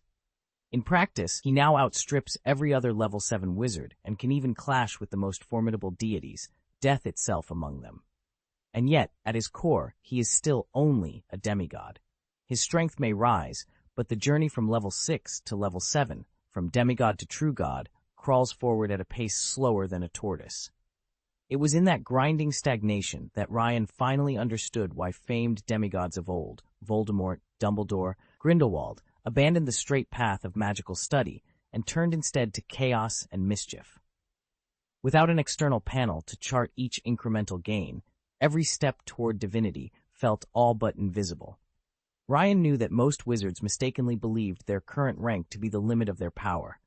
Determined to accelerate his next essence breakthrough, he unearthed a revolutionary, or some might say forbidden, technique. He would draw upon the lingering might of gods long dead. Over millennia, wizards had invoked these deities in countless rituals, inflating their names and legends to impossible proportions. The residue of that worship had fused with the world's magic field, much like the molten core of the lunar realm, yet no living mage could tap it. It was deathly energy, untouched, uncorrupted, and above all, inaccessible. Until now. Ryan's discovery was a way to inherit that dormant divine power. His target was Kronos, the primordial Greek god of time, whose very demise signified the first cause. By claiming Kronos' name and legacy, Ryan aimed to remake himself as a living god of time. The instant the ritual completed, he felt his essence coalesce, surging toward the form his soul had sketched out for its level 7 ascension, a mark he knew would otherwise take him over a decade to achieve, even with his skill interface. As the new power settled within him, Ryan couldn't shake one nagging thought.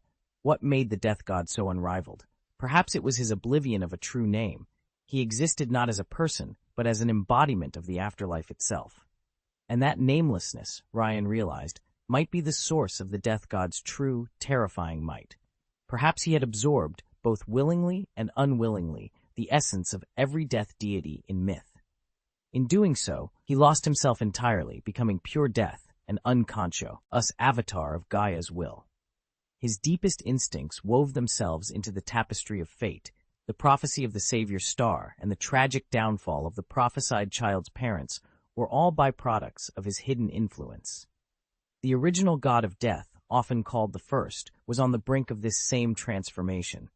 Anticipating his own dissolution, he arranged for a successor, passing on the throne and its dreadful power. That mantle fell to the second god of death, known as the third brother in the legend of the three siblings.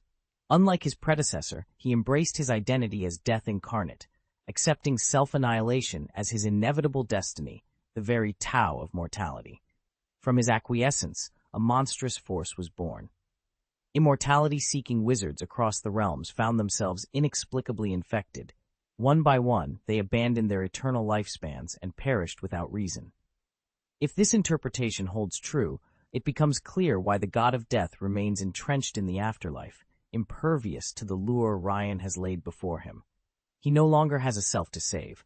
He possesses no sense of self, and so he isn't even aware of any reality beyond his kingdom of God and the afterlife.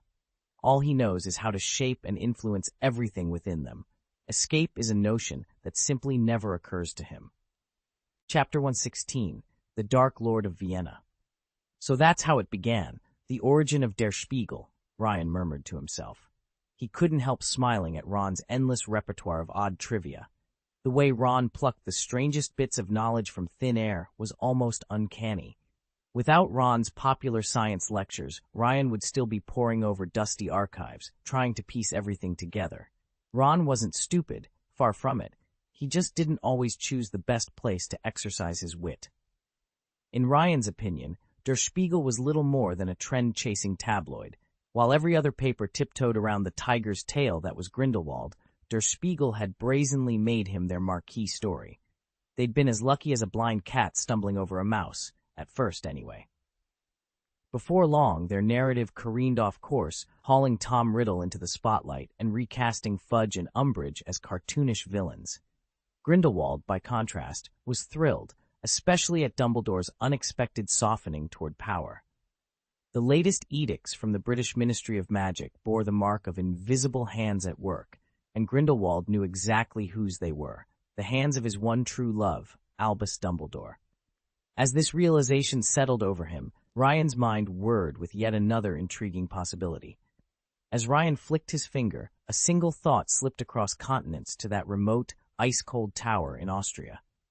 The fortress stood black and brooding, its high walls swallowing every scrap of light. In an instant, a tiny silver shard, no larger than a mote of dust, materialized in mid-air. Unhindered by stone or mortar, it drifted through the wall, threaded its way up the ramparts, lost and glided into the tower's highest chamber. There, on a splintered hardwood floor, lay a frail figure curled beneath a threadbare blanket. The silver mote hovered above his chest, then seeped inward as if drawn by some secret need. The man's face, gaunt as a skull, snapped open into a stare so hollow it seemed to swallow the room. He paused, gathering strength, then stretched out one dusty hand and tapped out a slow, deliberate rhythm against the boards beneath him. With a crackle like ice fracturing, shapes began to shimmer into being around him, apparitions immune to the castle's anti-scrying wards. They were ancient beyond measure, some looked on the brink of collapse. Yet at his summons, each one bowed low and moved forward in silent, unwavering obedience. Excited, anxious voices echoed off the rough stone walls of the dim cell. My lord, they called in unison. In the center stood an old wizard, his threadbare robes hanging loosely over a narrow hardwood bed. He raised a hand, and at once they fell silent. I require a school, he announced, his voice low but unshakably firm. A place of learning through which I may bend the world to my will. Despite the quilt's thin patches and the cell's poverty, he seemed every inch the emperor.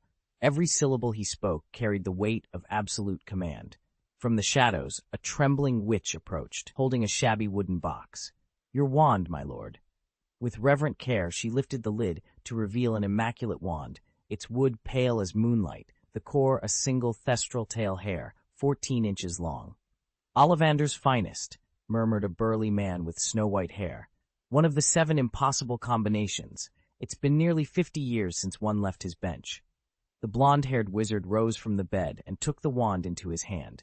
The instant his fingers closed around it, a swirl of cold magic spiraled outward, frosting the air.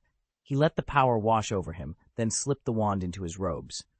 What shall we do first? He asked quietly, as if choosing tonight's meal. Austria.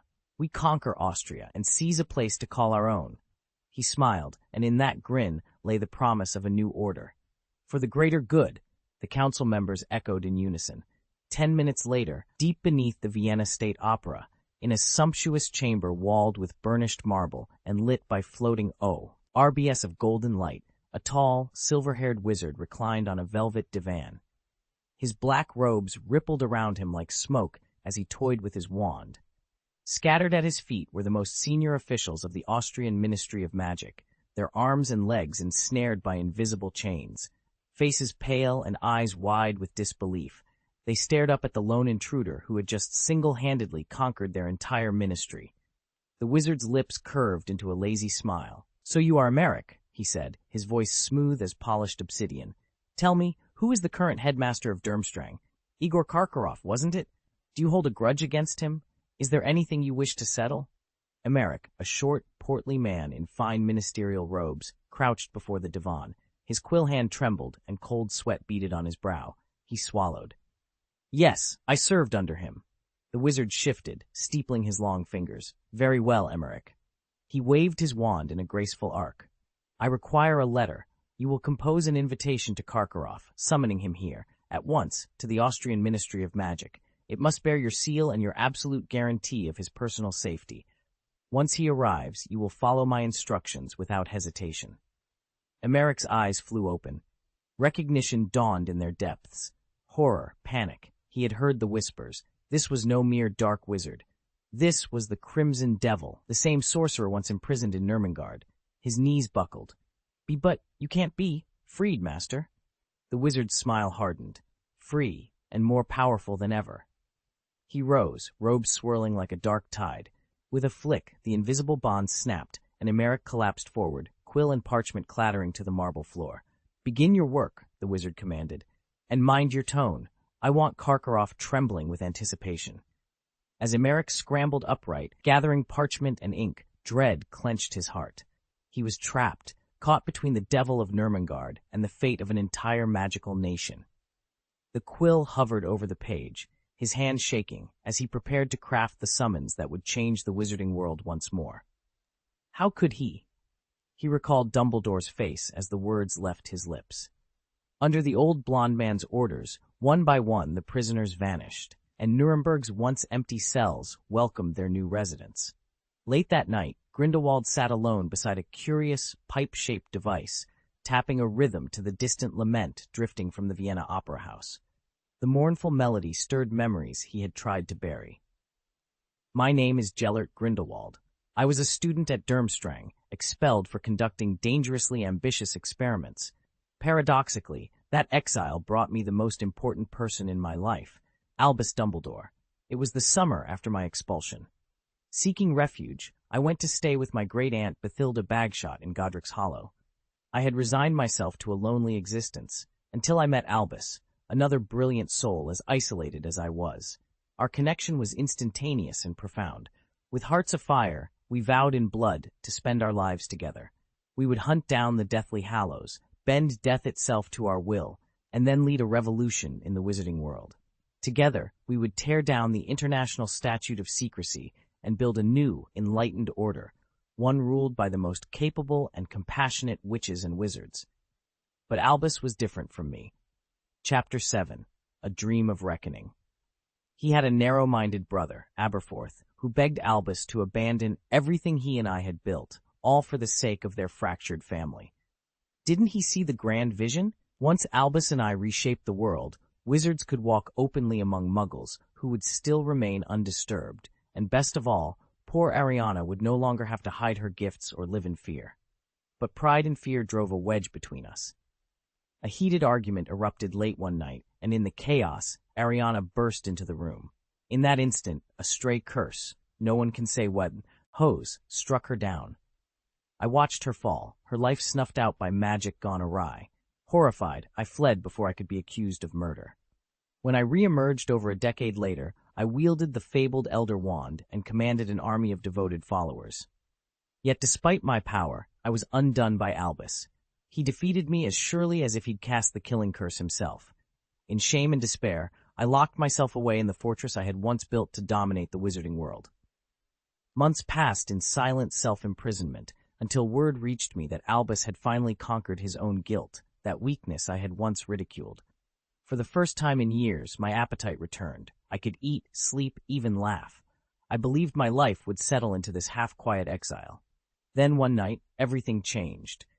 I dreamed of a truth so vivid it felt like prophecy, a way to save us all. Albus, Ariana, even the hidden world we tried to remake. In that dream lay our only hope for redemption, and a reckoning the wizarding world has never seen. Chapter 117. Changes in the Magical World. Gellert Grindelwald awoke in a cold sweat, the echo of his nightmare still clinging to him. In his dreams, he stood alone on the marble floor of Hogwarts Castle as the Resurrection Stone, long thought lost, materialized before him. A hooded boy emerged from the mist, his features concealed, clutching a simple ring set with the fabled gem. With barely suppressed excitement, the boy murmured to an unseen companion, then closed his eyes and turned the stone 3 times between his fingers. In an astonishing breach of magic's known boundaries, a woman appeared, the walking, breathing undead, her form flickering into existence. The vision shattered like glass, and Grindelwald bolted upright. He glanced at the clock on his prison wall. It was summer in the grounds of Hogwarts, yet here, behind these cold iron bars at Nurmengard, winter's grip was tightening. Had the scene been a prophecy of coming events? If the Resurrection Stone truly lay hidden at the school, then perhaps the boy would return next year to summon that impossible figure. And what of Grindelwald's own escape from Nurmengard? Had that too been foretold? His mind raced on. In the dream, he had also glimpsed a slender, black-hulled boat gliding across the surface of the castle's lake. That vessel, he realized, was the last stronghold of Durmstrang, an enchanted fortress capable of sailing wherever water ran free. Had he, in some clandestine way, orchestrated the Triwizard Tournament to bring these pieces into place? He shook his head. It no longer mattered who arranged the tournament or how the clues had fallen into position. So long as the stone could be retrieved and Ariana resurrected, the past could be rewritten and every grievance settled. Across the ocean, in England, no one yet suspected that the prisoner of Austria had once again slipped his chains. But soon, the ripples of change would spread through the magical world, and Hogwarts would play host to miracles and monsters beyond imagining. At Hogwarts, and across the broader wizarding community, conversation these days invariably circles back to the new Defense Against the Dark Arts professor and the unusual lessons he's been teaching. In the month or two since his arrival, a fresh curiosity has rippled through British wizarding society. Why not tap into Muggle technology to create magical devices? That very idea has given new purpose to the Office for the Prohibition of the Misuse of Muggle Items. No longer merely an enforcement arm wielding red tape to forbid Muggle artifacts outright, it has evolved into a full-fledged registration and review board. Anytime someone enchants, charms, or otherwise modifies a Muggle object, they must first register it with this office. Once logged, the device undergoes a safety and stability review, chiefly to ensure it won't wind up abandoned in the Muggle world or pose risks to witches and wizards. The transformation is already visible on the cobbled streets of Diagon Alley. Walking is now something of a quaint pastime. In its place, shoppers and students zip by on floating boards that hum with hidden engines, clockwork carriages powered by discreetly enchanted pistons, even mechanically enhanced umbrellas that sweep their passengers along at a sprightly clip. These inventions bear little resemblance to the bicycles, cars, and motorcycles that Arthur Weasley once daydreamed about tinkering with. Instead, they are wholly new creations, Muggle in origin, yet wholly reimagined through magic. Every contraption on display has a small brass plaque engraved with its registration number, a sure sign that the Ministry's new policies have struck a balance between innovation and oversight. As a result, the wizarding world feels strangely modern and yet unmistakably magical, half machinery, half enchantment, and wholly alive with possibility. The enchanted travel devices students have been conjuring these days are more imaginative than even Arthur Weasley, Hogwarts' resident Muggle world expert, could have dreamed up. Some are fairly got forward, modified supermarket shopping carts with silent wheels and folding seats, roller shoes that snap shut around your boots, and skateboards and ice skates bewitched to hover and glide. But the real showstoppers are the bulkier inventions. Clusters of lighters turned into portable flame jets, hair dryers retooled as mini hover engines, even enchanted microwaves and washing machines repurposed into puffing, propeller-driven land yachts. With more Muggle-born witches and wizards arriving every year, Hogwarts has quietly opened a market for these curious contraptions. Professors, too, sometimes commission them. After all, who wouldn't appreciate a magically augmented trolley for hauling cauldrons? Yet nothing has caught on faster than the so-called scuba rigs. Since the Skywalker Alchemy Workshop's underwater snorkel is strictly forbidden on school grounds, enterprising students have started importing ordinary diving equipment and infusing it with water and pressure charms, so it works just as well beneath the Black Lake. Word has it that Colin Creevey, the ever-enterprising first-year Gryffindor, has already made a small fortune selling these DIY scuba sets to lake enthusiasts. It seems that even at Hogwarts, there's no limit to what a bit of Muggle ingenuity and a sprinkle of magic can accomplish. He even gave up his beloved photography career. After all, if he couldn't photograph Harry Potter, what was the point? Colin, who'd managed to shoot nearly every nook and cranny of Hogwarts in a single day, admitted as much. Harry felt a warm rush of pride and gratitude. He knew that his sudden seclusion and the frenzy Voldemort's return had ignited had kept prying lenses at bay. That same frenzy, however, had dulled Quidditch's appeal among the younger set. Although it was a Saturday, and the legendary Slytherin versus Gryffindor showdown was underway, the stands were half empty, peopled mostly by children barely old enough to manage a broomstick. The day was oppressively hot and humid, distant thunder promising a storm. In the Gryffindor locker room, the team, dressed in vivid scarlet robes, huddled around their captain, Oliver Wood, for his customary pep talk. "All right, everyone," Wood began, voice calm but firm. "I've got good news and bad news. The bad, Draco Malfoy has somehow bought his way back into the Slytherin lineup." A collective groan went up. "But here's the good part," Wood continued, breaking into a mischievous grin. He's actually not half bad. He's my brother's lover. I saw him flying over the countryside this summer. Decent talent. And honestly, I doubt a single galleon changed hands for his spot." He let the remark hang in the humid air, then refocused their attention. "Now, let's worry about what really matters. Today, we beat Slytherin." Fred Weasley curled his lips. "They've got their precious Nimbus 2001 Stark, but I'd bet you'd outfly them on a beaten-up Nimbus 2000. And don't get me started on their Seeker. None of them can match ours. We train harder than anyone. Sleet, wind, hail, you name it. George here can back me up. My robes still haven't dried since the start of term." George piped up. "It's true. Never seen such damp rubbish." Fred's chest heaved with excitement. "We cannot, will not, lose this match. Let those so-called Quidditch deserters know there's no substitute for the real thing." He shot a glare at the portrait of Oliver Wood hanging on the wall, imagining the indignant former captain choking back tears at students tinkering with Muggle gadgets, or worse, taking a swim in the Black Lake. In Wood's eyes, they were all traitors. Across the corridor, the Slytherin changing room buzzed with confidence. Draco Malfoy grinned from ear to ear. "This time, victory is ours. They might have a 2001, but that doesn't make Stark unbeatable. Gryffindor's gotten far too cocky." Marcus Flint leaned forward, cracking his knuckles. "Let them boast. We both know the only team that can really challenge us is Ravenclaw, especially with Potter on their side."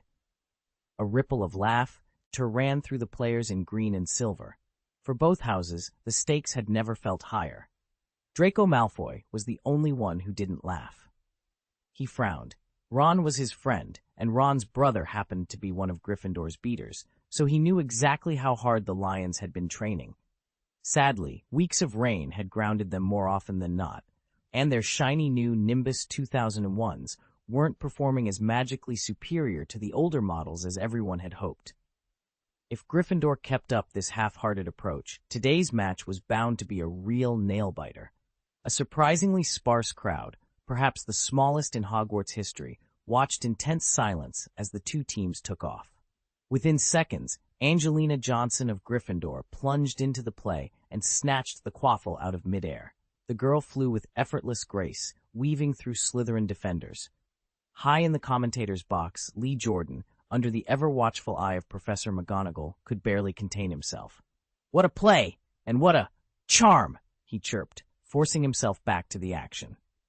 Angelina rocketed forward, then delivered a perfect looping pass to Alicia Spinnet, Oliver Wood's golden find after 2 years as a substitute. Spinnet caught the ball, angled toward Jason, and the Gryffindor chasers set their sights on the hoops. But just as victory seemed within reach, Slytherin's captain, Marcus Flint, swooped in from the side. With a powerful stretch, he wrenched the quaffle free and shot off down the pitch. The crowd erupted as Flint's green banner trailed behind him. With the quaffle in hand, he was gone, leaving Gryffindor scrambling to mount a chase. The match had begun in earnest. Chapter 118, Gryffindor Triumphs. The stands were nearly empty, but Harry and Ron squeezed into a secluded corner, their eyes glued to the pitch below. A few rows down, Ginny sat stiffly among her classmates, her face shadowed by disappointment. Ron gave Harry a gentle nudge. "So, who's your money on today? Slytherin or Gryffindor?" Harry shrugged. "It's hard to say. Draco's a solid player, no question. Our Seeker Stark is, well, he's just decent, good, but not spectacular. You know the Seeker is the heart of any Quidditch team. If you had someone as good as you, Harry, the rest of the squad would only have to keep the opposition busy to let him nab the snitch." Ron grinned. "Exactly. Imagine what we'd do with a Seeker like you." Harry waved him off with a smirk. "No need to imagine." Changing topics, Ron leaned forward. "Look at Slytherin's other players. They're experts at exploiting every loophole in the rules. But Gryffindor's team, aside from our Seeker, has practiced non-stop since term began.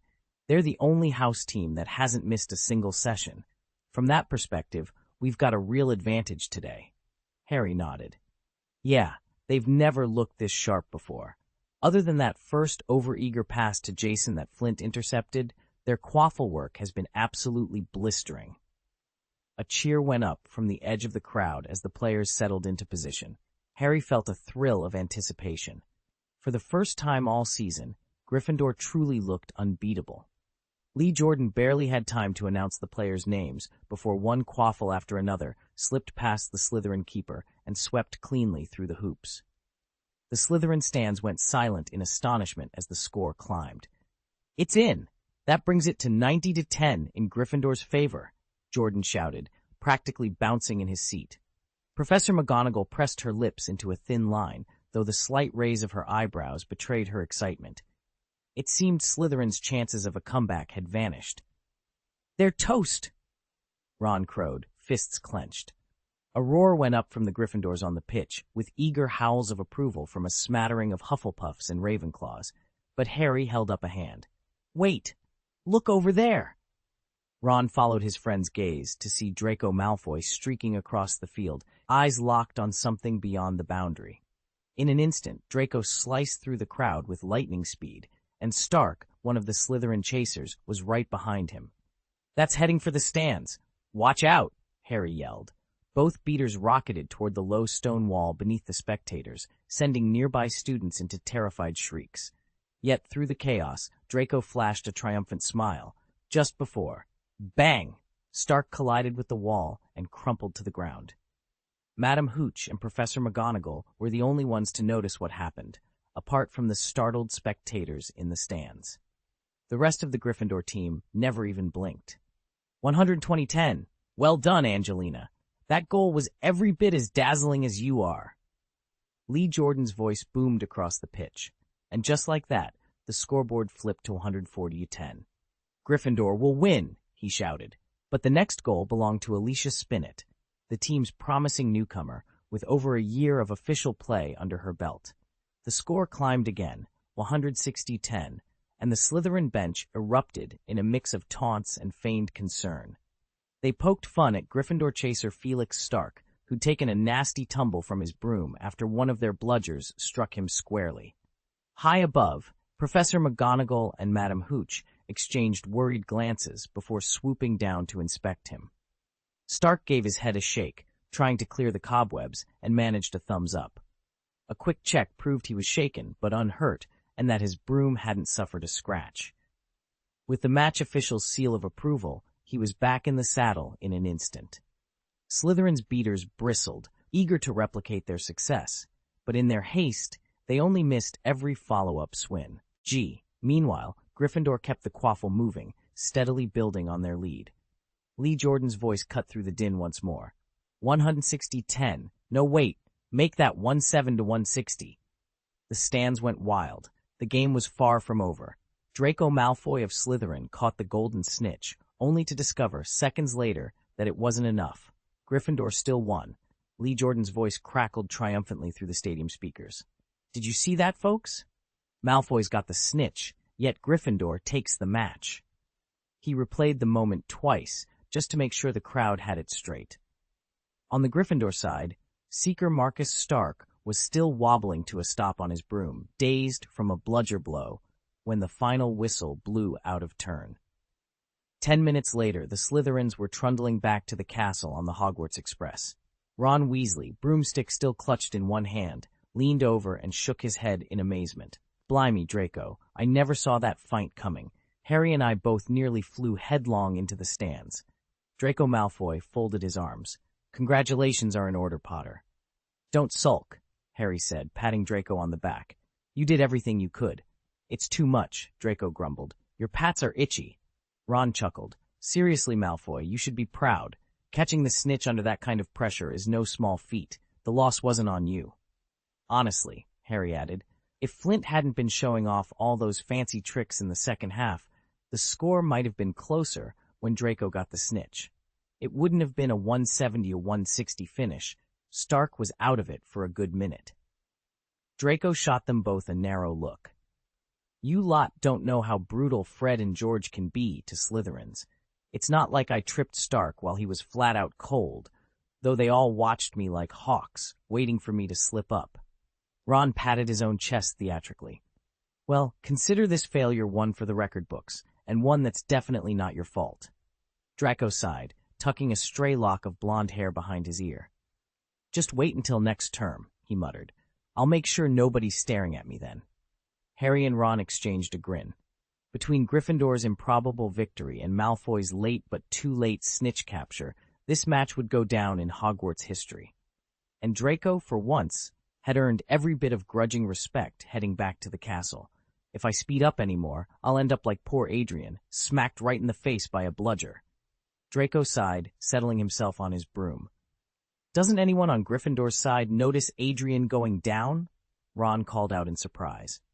They didn't, Draco shrugged, but that hasn't stopped them from staring at me. Harry raised an eyebrow. Are Fred and George really that good? Draco gave a short laugh. They're like living bludgers.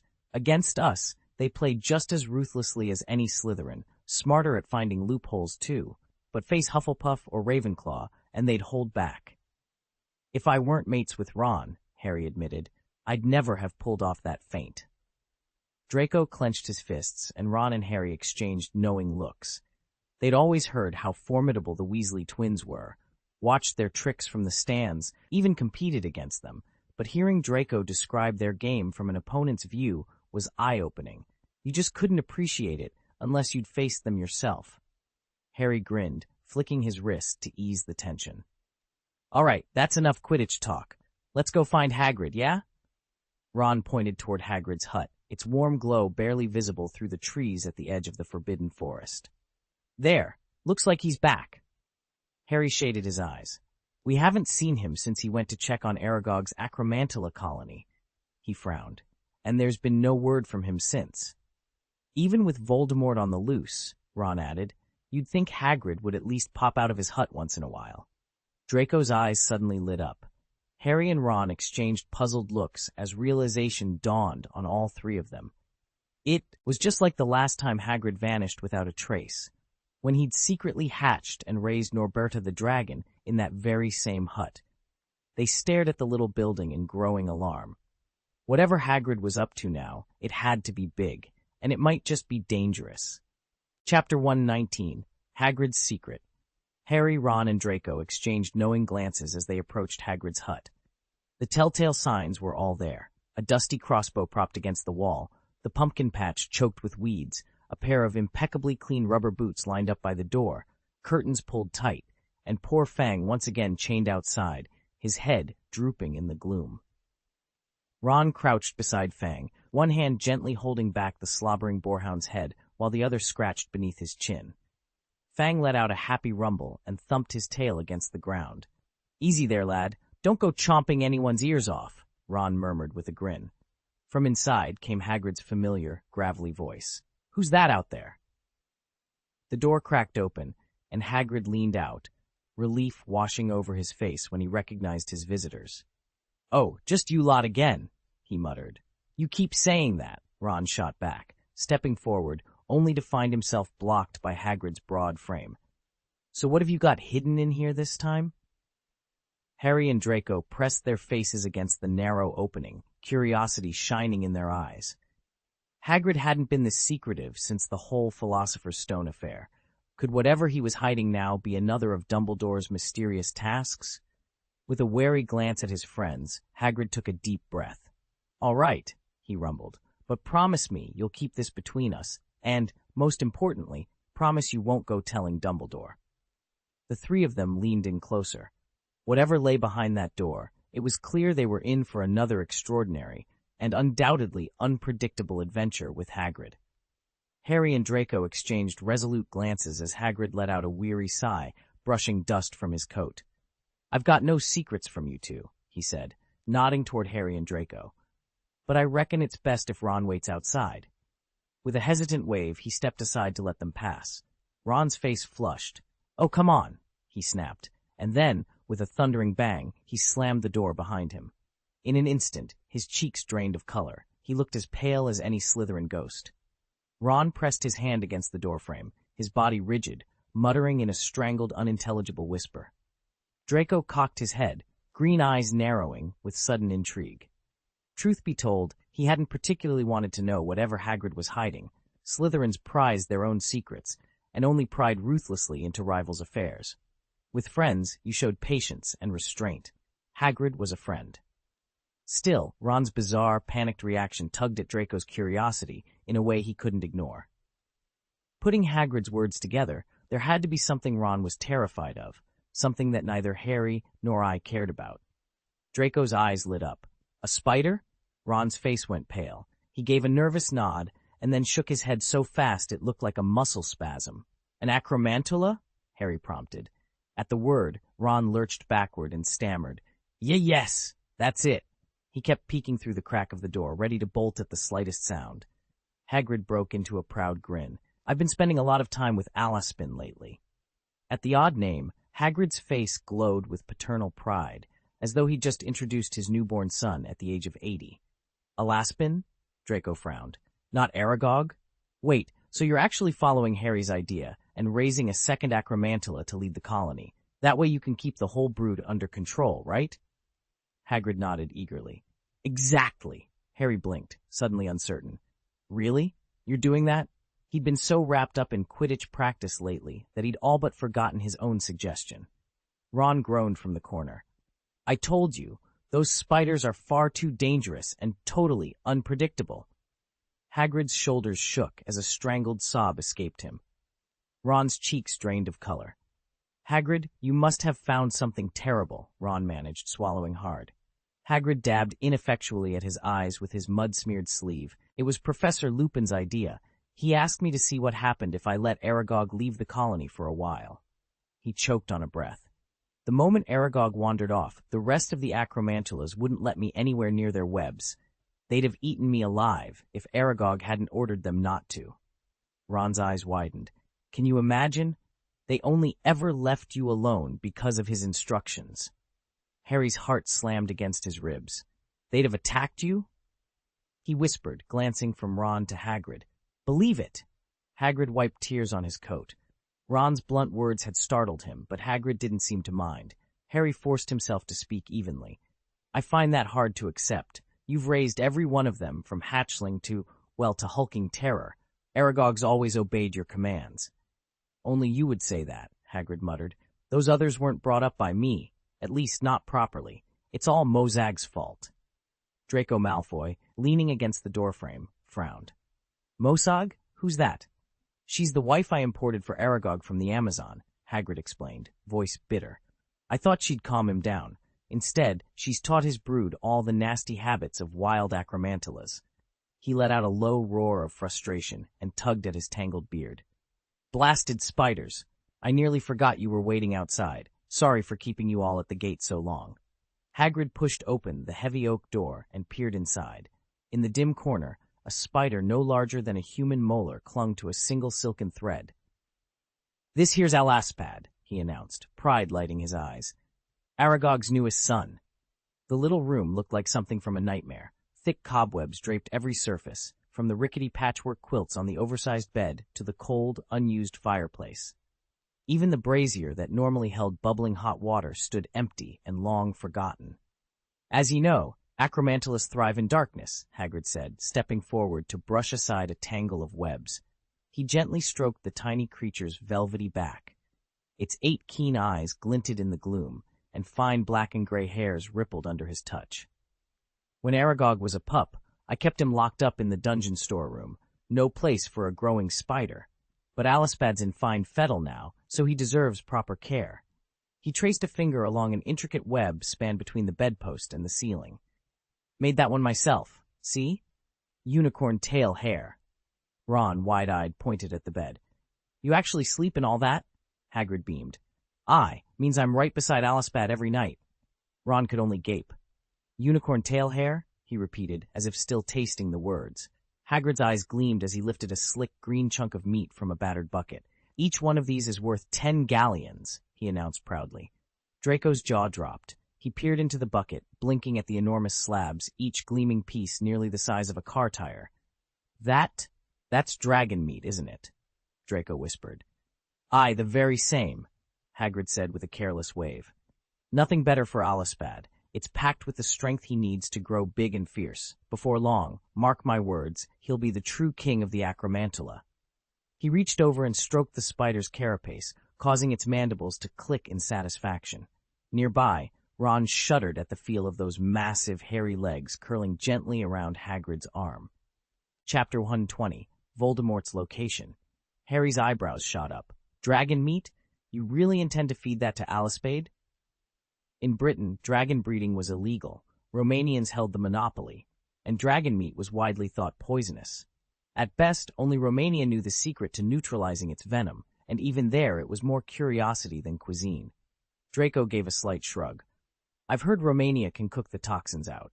If we're smart about it, there's no reason it can't be used, especially for a creature like Alispade.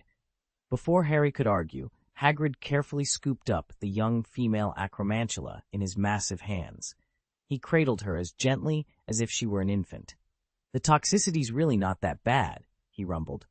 I've used small doses of dragon flesh as a pain reliever, and even as a poultice for nasty wounds. With that, Hagrid tore off a fist-sized chunk of raw and emerald-green dragon meat and held it to Alispade's gleaming mandibles. The spider snapped it apart in hungry bites. Each crunch sent dark green ichor spurting across Hagrid's trousers. A glint in Hagrid's eyes showed that he hadn't noticed, or simply didn't care, that his leg was now streaked in dragon blood green. Meanwhile, Harry and Draco exchanged uneasy glances, realizing their conversation about Voldemort's whereabouts was being overshadowed by an even more bizarre spectacle. Someone in the room couldn't hide their discomfort. Hagrid, if it's all right with you, Ron and I should get going, Ron blurted, staring at the floor as though it might swallow him whole. Clutched in Hagrid's gargantuan arms was a creature so horrifying to Ron he could barely speak, an eight-eyed, hairy giant spider. Ron, Harry chided softly, this is your chance to face your fears. Otherwise, you'll never learn to appreciate real beauty. He glanced back at the creature with enthusiasm. The spider's 8 spindly legs twitched as it settled against Hagrid's chest. Right, beauty, Ron muttered, taking an involuntary step back. Harry decided that distraction was the best tactic. Hagrid, did you catch the Quidditch match earlier? Match? Hagrid scratched his shaggy head in genuine puzzlement. What match? Wasn't Ravenclaw's game scheduled for next week? Draco Malfoy, leaning against a nearby table, let out a quietly scornful snort. You didn't see the game? Slytherin versus Ravenclaw? The whole school's talking about it. Hagrid's brow furrowed. He had no idea that Draco had joined the Slytherin team. Really? Did they change the fixture dates? Or did I get my schedule mixed up? He glanced down fondly at the spider curled against his coat. Although he knew all too well how dangerous magical creatures could be, Hagrid's fascination always won out over caution. Ron coughed nervously. Well, maybe you'll see the replay later, he offered weakly, edging toward the door. Sounds like a plan, Harry said cheerfully. Come on, Ron. Let's leave Hagrid to his 8-legged friend. With that, the two boys slipped out, leaving Hagrid happily cooing over his newest creature and Draco smirking behind them. Just like last year, when that whole Norberta incident had him neglecting his duties, Hagrid was once again sidelined, this time by Alispade. Losing track of things was practically his specialty. He'd almost let today's Quidditch match slip right by him. Draco joined the Slytherin team as their seeker, and as the final minutes ticked away and the score still couldn't be tied, Harry signaled urgently for extra time. Hagrid's eyes bugged out. Blimey, I almost had the time completely wrong, he blurted, pressing his forehead against Alaspade's shoulder and letting out a huge sigh of relief. Sorry, Draco. Honestly, I'm not one for cheering on Slytherin, except for you, of course. Then I thought, hang on, I shouldn't be helping Slytherin at all. Draco shot Hagrid a withering glare. No, Hagrid laughed nervously. Oh dear, well, what a shame your debut ended in defeat, eh? He wasn't defeated, Ron cut in, staring at the muddy grass. Draco caught the golden snub. Slytherin just lost on points. Hagrid's face lit up. He pounded the table with delight. That's brilliant, then. Draco rolled his eyes. Harry leaned forward, casual as you like. Right, he said, turning to Hagrid. What's Mr. Weasley's dad been up to lately? And the others? Hagrid chuckled, whiskers trembling. Them? Hagrid trudged through the gray mist that clung to the shores of the northern sea, coming upon a skeletal fortress of timber and iron. Arthur Weasley stood at the highest rampart of the half-built prison, peering down at the churning waters below. Hagrid drew in a startled breath. He'd heard rumors, of course, but seeing Arthur this tense was a surprise. Arthur, Hagrid called. What's going on? I hardly know where to begin. Arthur never took his eyes off the waves. They're rebuilding Azkaban, he said quietly, "but that's just the start. We're planning an even more secure stronghold, something to hold whoever or whatever might come next." Hagrid's eyebrows shot up. "More secure than Azkaban? Merlin's beard, Arthur? What's happened? Did someone break in? Have you heard from Sirius or Remus?" He glanced at the looming towers behind him, then lowered his voice. "What I'm not supposed to know." Before Arthur could answer, Ron Weasley burst out of the fog, pale and breathless. "Hagrid, you won't believe this. I just woke Harry up.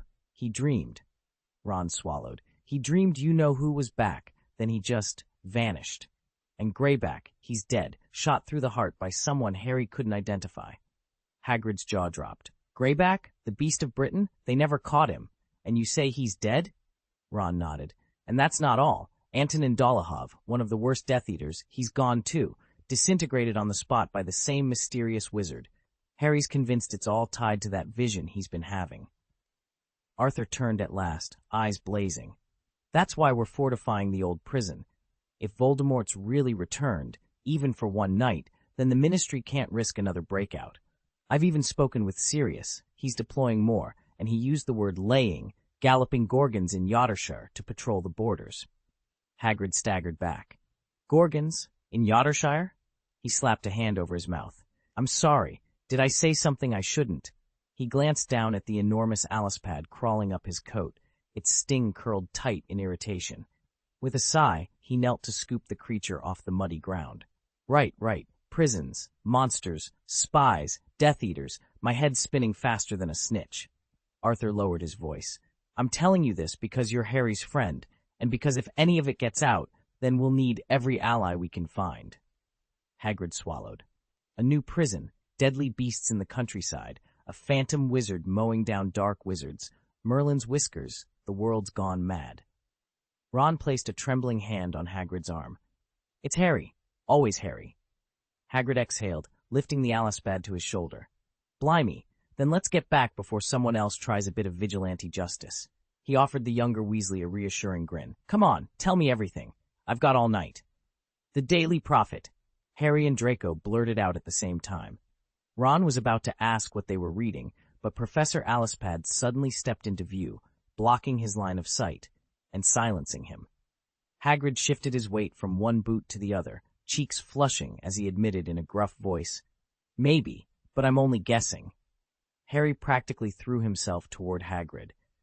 "So Dumbledore and his allies already know where the church is meeting?" Hagrid grimaced. "Aye, which means they've been laying a trap for you-know-who. If all goes to plan, they could have him in custody by Saturday." Draco looked from Harry to Hagrid, brow furrowed in confusion. "Harry, what are you?" Before Draco could finish, Harry cut in with bright eyes. "Think about it. Voldemort's like a turtle stuck in its shell. Dumbledore and the Order have him penned in, just waiting for him to wander into their snare." Instead of sharing Harry's excitement, Draco's expression grew even more serious. "I don't think so," he said. "If Dumbledore really planned to catch Voldemort, he wouldn't have let Sirius leak that item in the Daily Prophet about the Elder Wand, my father's old wand, ending up in Dumbledore's hands." A hush fell over them all. The thrill of a coming victory wavered in their chests as they realized perhaps the leak wasn't a clever trap, but a genuine misstep. "I've long suspected they laid a magical trap in my home. In fact, I've felt that way since last year's incident in the restricted section on the 4th floor. Back then, Dumbledore didn't seem truly determined to stop Voldemort. He simply couldn't prevent his return. I've always had this nagging suspicion that Dumbledore might actually want Voldemort resurrected. After all, only with a physical body could Voldemort be killed for good." Draco paused, weighing the implications of his own theory. Chapter 121, Luna's Ill-Fated Life. Draco's accusation rang in Harry's ears. Dumbledore always intended to resurrect Voldemort. In an instant, a new thread of suspicion unraveled in Harry's mind. He'd never fully understood Horcruxes, but the pieces began to fall into place with startling clarity. Dumbledore had claimed his priority was capturing the Dark Lord, yet at the 4th floor corridor chamber, something changed. Harry remembered how the headmaster had suddenly let Voldemort slip away. Voldemort, then confined to Professor Quirrell's body, should have been trapped forever by the magical bond Harry's own protection had forged there. Dumbledore had explained that the enchantment failed only because Harry's magic waned inside Quirrell. Even Voldemort had accepted that excuse. Yet now, Harry saw it differently. His protective charm was nothing miraculous, certainly not the kind of magic that could permanently imprison the Dark Lord. Dumbledore had known this all along. He had used Harry's confused enchantment as a convenient cover story, convincing Voldemort that the escaped spirit was the result of a simple magical shortage. Meanwhile, Dumbledore remained free to pursue his true objective, dismantling Voldemort's power at the earliest opportunity. Realizing this, Harry felt a pulse of admiration and unease. Dumbledore's wisdom and foresight were extraordinary, perhaps matched only by his capacity for misdirection. If the headmaster could orchestrate events so cunningly, then the final confrontation would demand every ounce of Harry's courage and trust, and perhaps a willingness to question everything he thought he knew.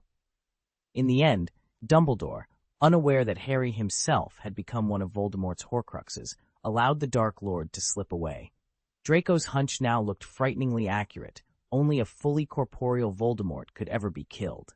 Harry immediately voiced this realization to Draco and the others. Across the Gryffindor common room, Ryan froze mid-stroke of his cat, his brow furrowed in disbelief. Could it really be true? Even more astonishing was how exactly Draco had pieced it all together. From the start, Dumbledore had intended to use the Philosopher's Stone as bait, hoping to lure and trap Voldemort. But the plan unraveled as the school year progressed. Dumbledore discovered that Voldemort had been clinging to life on the back of Professor Quirrell's head, and still he did not suspect that Harry carried a fragment of Voldemort's soul. With multiple Horcruxes anchoring him to the world, Voldemort was effectively immortal. Faced with an enemy who could not truly die while any Horcrux remained intact, Dumbledore was forced to change course. Exactly as Draco had predicted, the only way to destroy Voldemort was to force him into a weakened, fully manifested body, then strike him down. To keep the stone from falling into the wrong hands, Dumbledore himself destroyed the Philosopher's Stone. Until every one of Voldemort's hidden soul fragments is found and destroyed, the Dark Lord remains invincible. Harry shook his head. I was wrong to think that Voldemort can only be killed in his physical form. It doesn't matter whether he's corporeal or not. Until every Horcrux is destroyed, he cannot truly die. Draco frowned. Then why haven't we eliminated him already? Harry's eyes narrowed. Because in this timeline, Tom Riddle's diary isn't just a Horcrux. It's the primary vessel for his soul. If the Tom who lives inside that diary were to destroy the bodily Voldemort, it would effectively wipe out everything he is. In other words, Tom from the diary must kill the other Tom before Voldemort can finally fall. Draco blinked. So, Harry and I were right all along, in our own muddled way. That's the irony of it, Harry admitted, a wry smile tugging at his lips. Between you and me, I suppose that makes us both protagonists of this story. He trailed off, still mulling over the implications, when Ryan gently tugged little Luna's arm and settled her onto a fallen log beside him. Come on, Luna, he said softly, opening a battered copy of Newt Scamander's magical bestiary. Let me tell you about the Erumpent. Luna's pale eyes lit up with curiosity as Ryan began. The Erumpent is a massive African beast, gray-skinned and charging at almost a ton in weight, much like a rhinoceros with magical upgrades. Its hide is so thick it can shrug off most curses and jinxes, and its long, tapered horn is capable of piercing metal and flesh alike. What makes it truly fearsome is the fluid that runs through that horn, a volatile substance which, when injected, causes anything it touches to swell until it bursts. African shamans revere and fear the Erumpent in equal measure, for its attacks are usually fatal. As Ryan spoke, Luna traced the embossed illustration of the horned behemoth with her finger. Despite the heavy topics Harry and Draco had just tackled, the soft cadence of the bestiary lulled the two boys into a rare moment of calm, a brief respite before the storm that lay ahead. Ryan crouched beside the low stone wall and fixed Luna with a steady look. Remember, these creatures only attack if you provoke them, he said quietly. But you never know. Startle one, and it might lash out just because you sneezed. Ask Wilfred Elphick.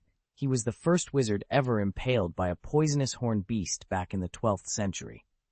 Luna's eyes grew round with awe. Gently, Ryan took her small hand in his. A warm tingle spread through her palm, and to her delight, a shimmering, three-dimensional unicorn sprang to life above her skin. It pawed the air and twirled its propeller-like tail, a clear sign of its agitation. "The tail means it's angry," Ryan whispered, leaning in so only Luna could hear. She snuggled closer to him, completely captivated by the tiny creature. "It looks just like a bent-horned Snorlax," Luna said breathlessly. "Daddy has one of those horns in our hall. It's my Christmas present. He promised I could see it when I come home next month. They say the scimitar-horned snorkel is one of Sweden's rarest magical creatures. Daddy even managed to get hold of one of its horns last week." She shook her head, her braids swinging as she spoke, and brushed a finger against the unicorn's tail. "Hey, careful, you're grabbing my tail," she giggled. Ryan cracked a smile, but quickly grew serious again. He drew Luna close, his gaze softening as he watched the little unicorn flick its tail in Luna's palm. In that moment, nothing mattered but keeping her safe and marveling at the magic they shared.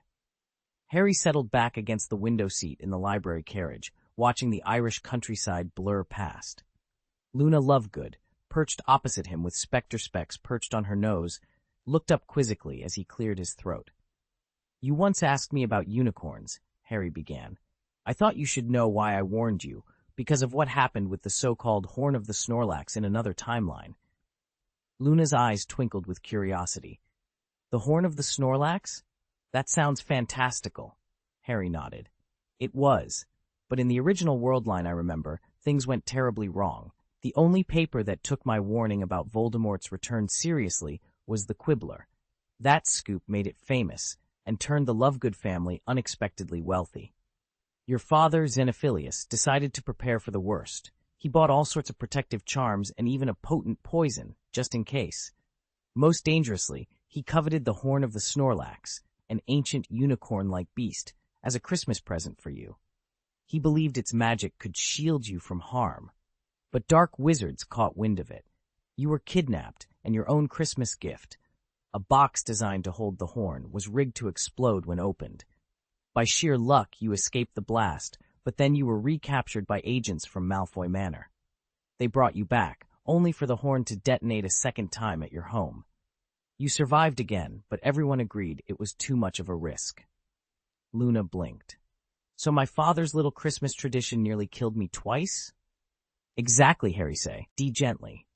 "And it was Hermione and me who finally came to rescue you.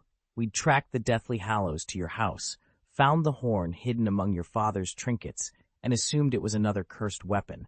We destroyed it without realizing what it was. It saved your life, but the whole ordeal left us shaken." He paused. "That's why I told you to be cautious with unicorns, or anything called a Horn of Snorlax. In this timeline, I want to prevent any repeats." Luna folded her hands, thoughtful. "I'm glad you explained. It would be rather unsettling to collect magical horns after that." Harry smiled and leaned forward. "And there's more.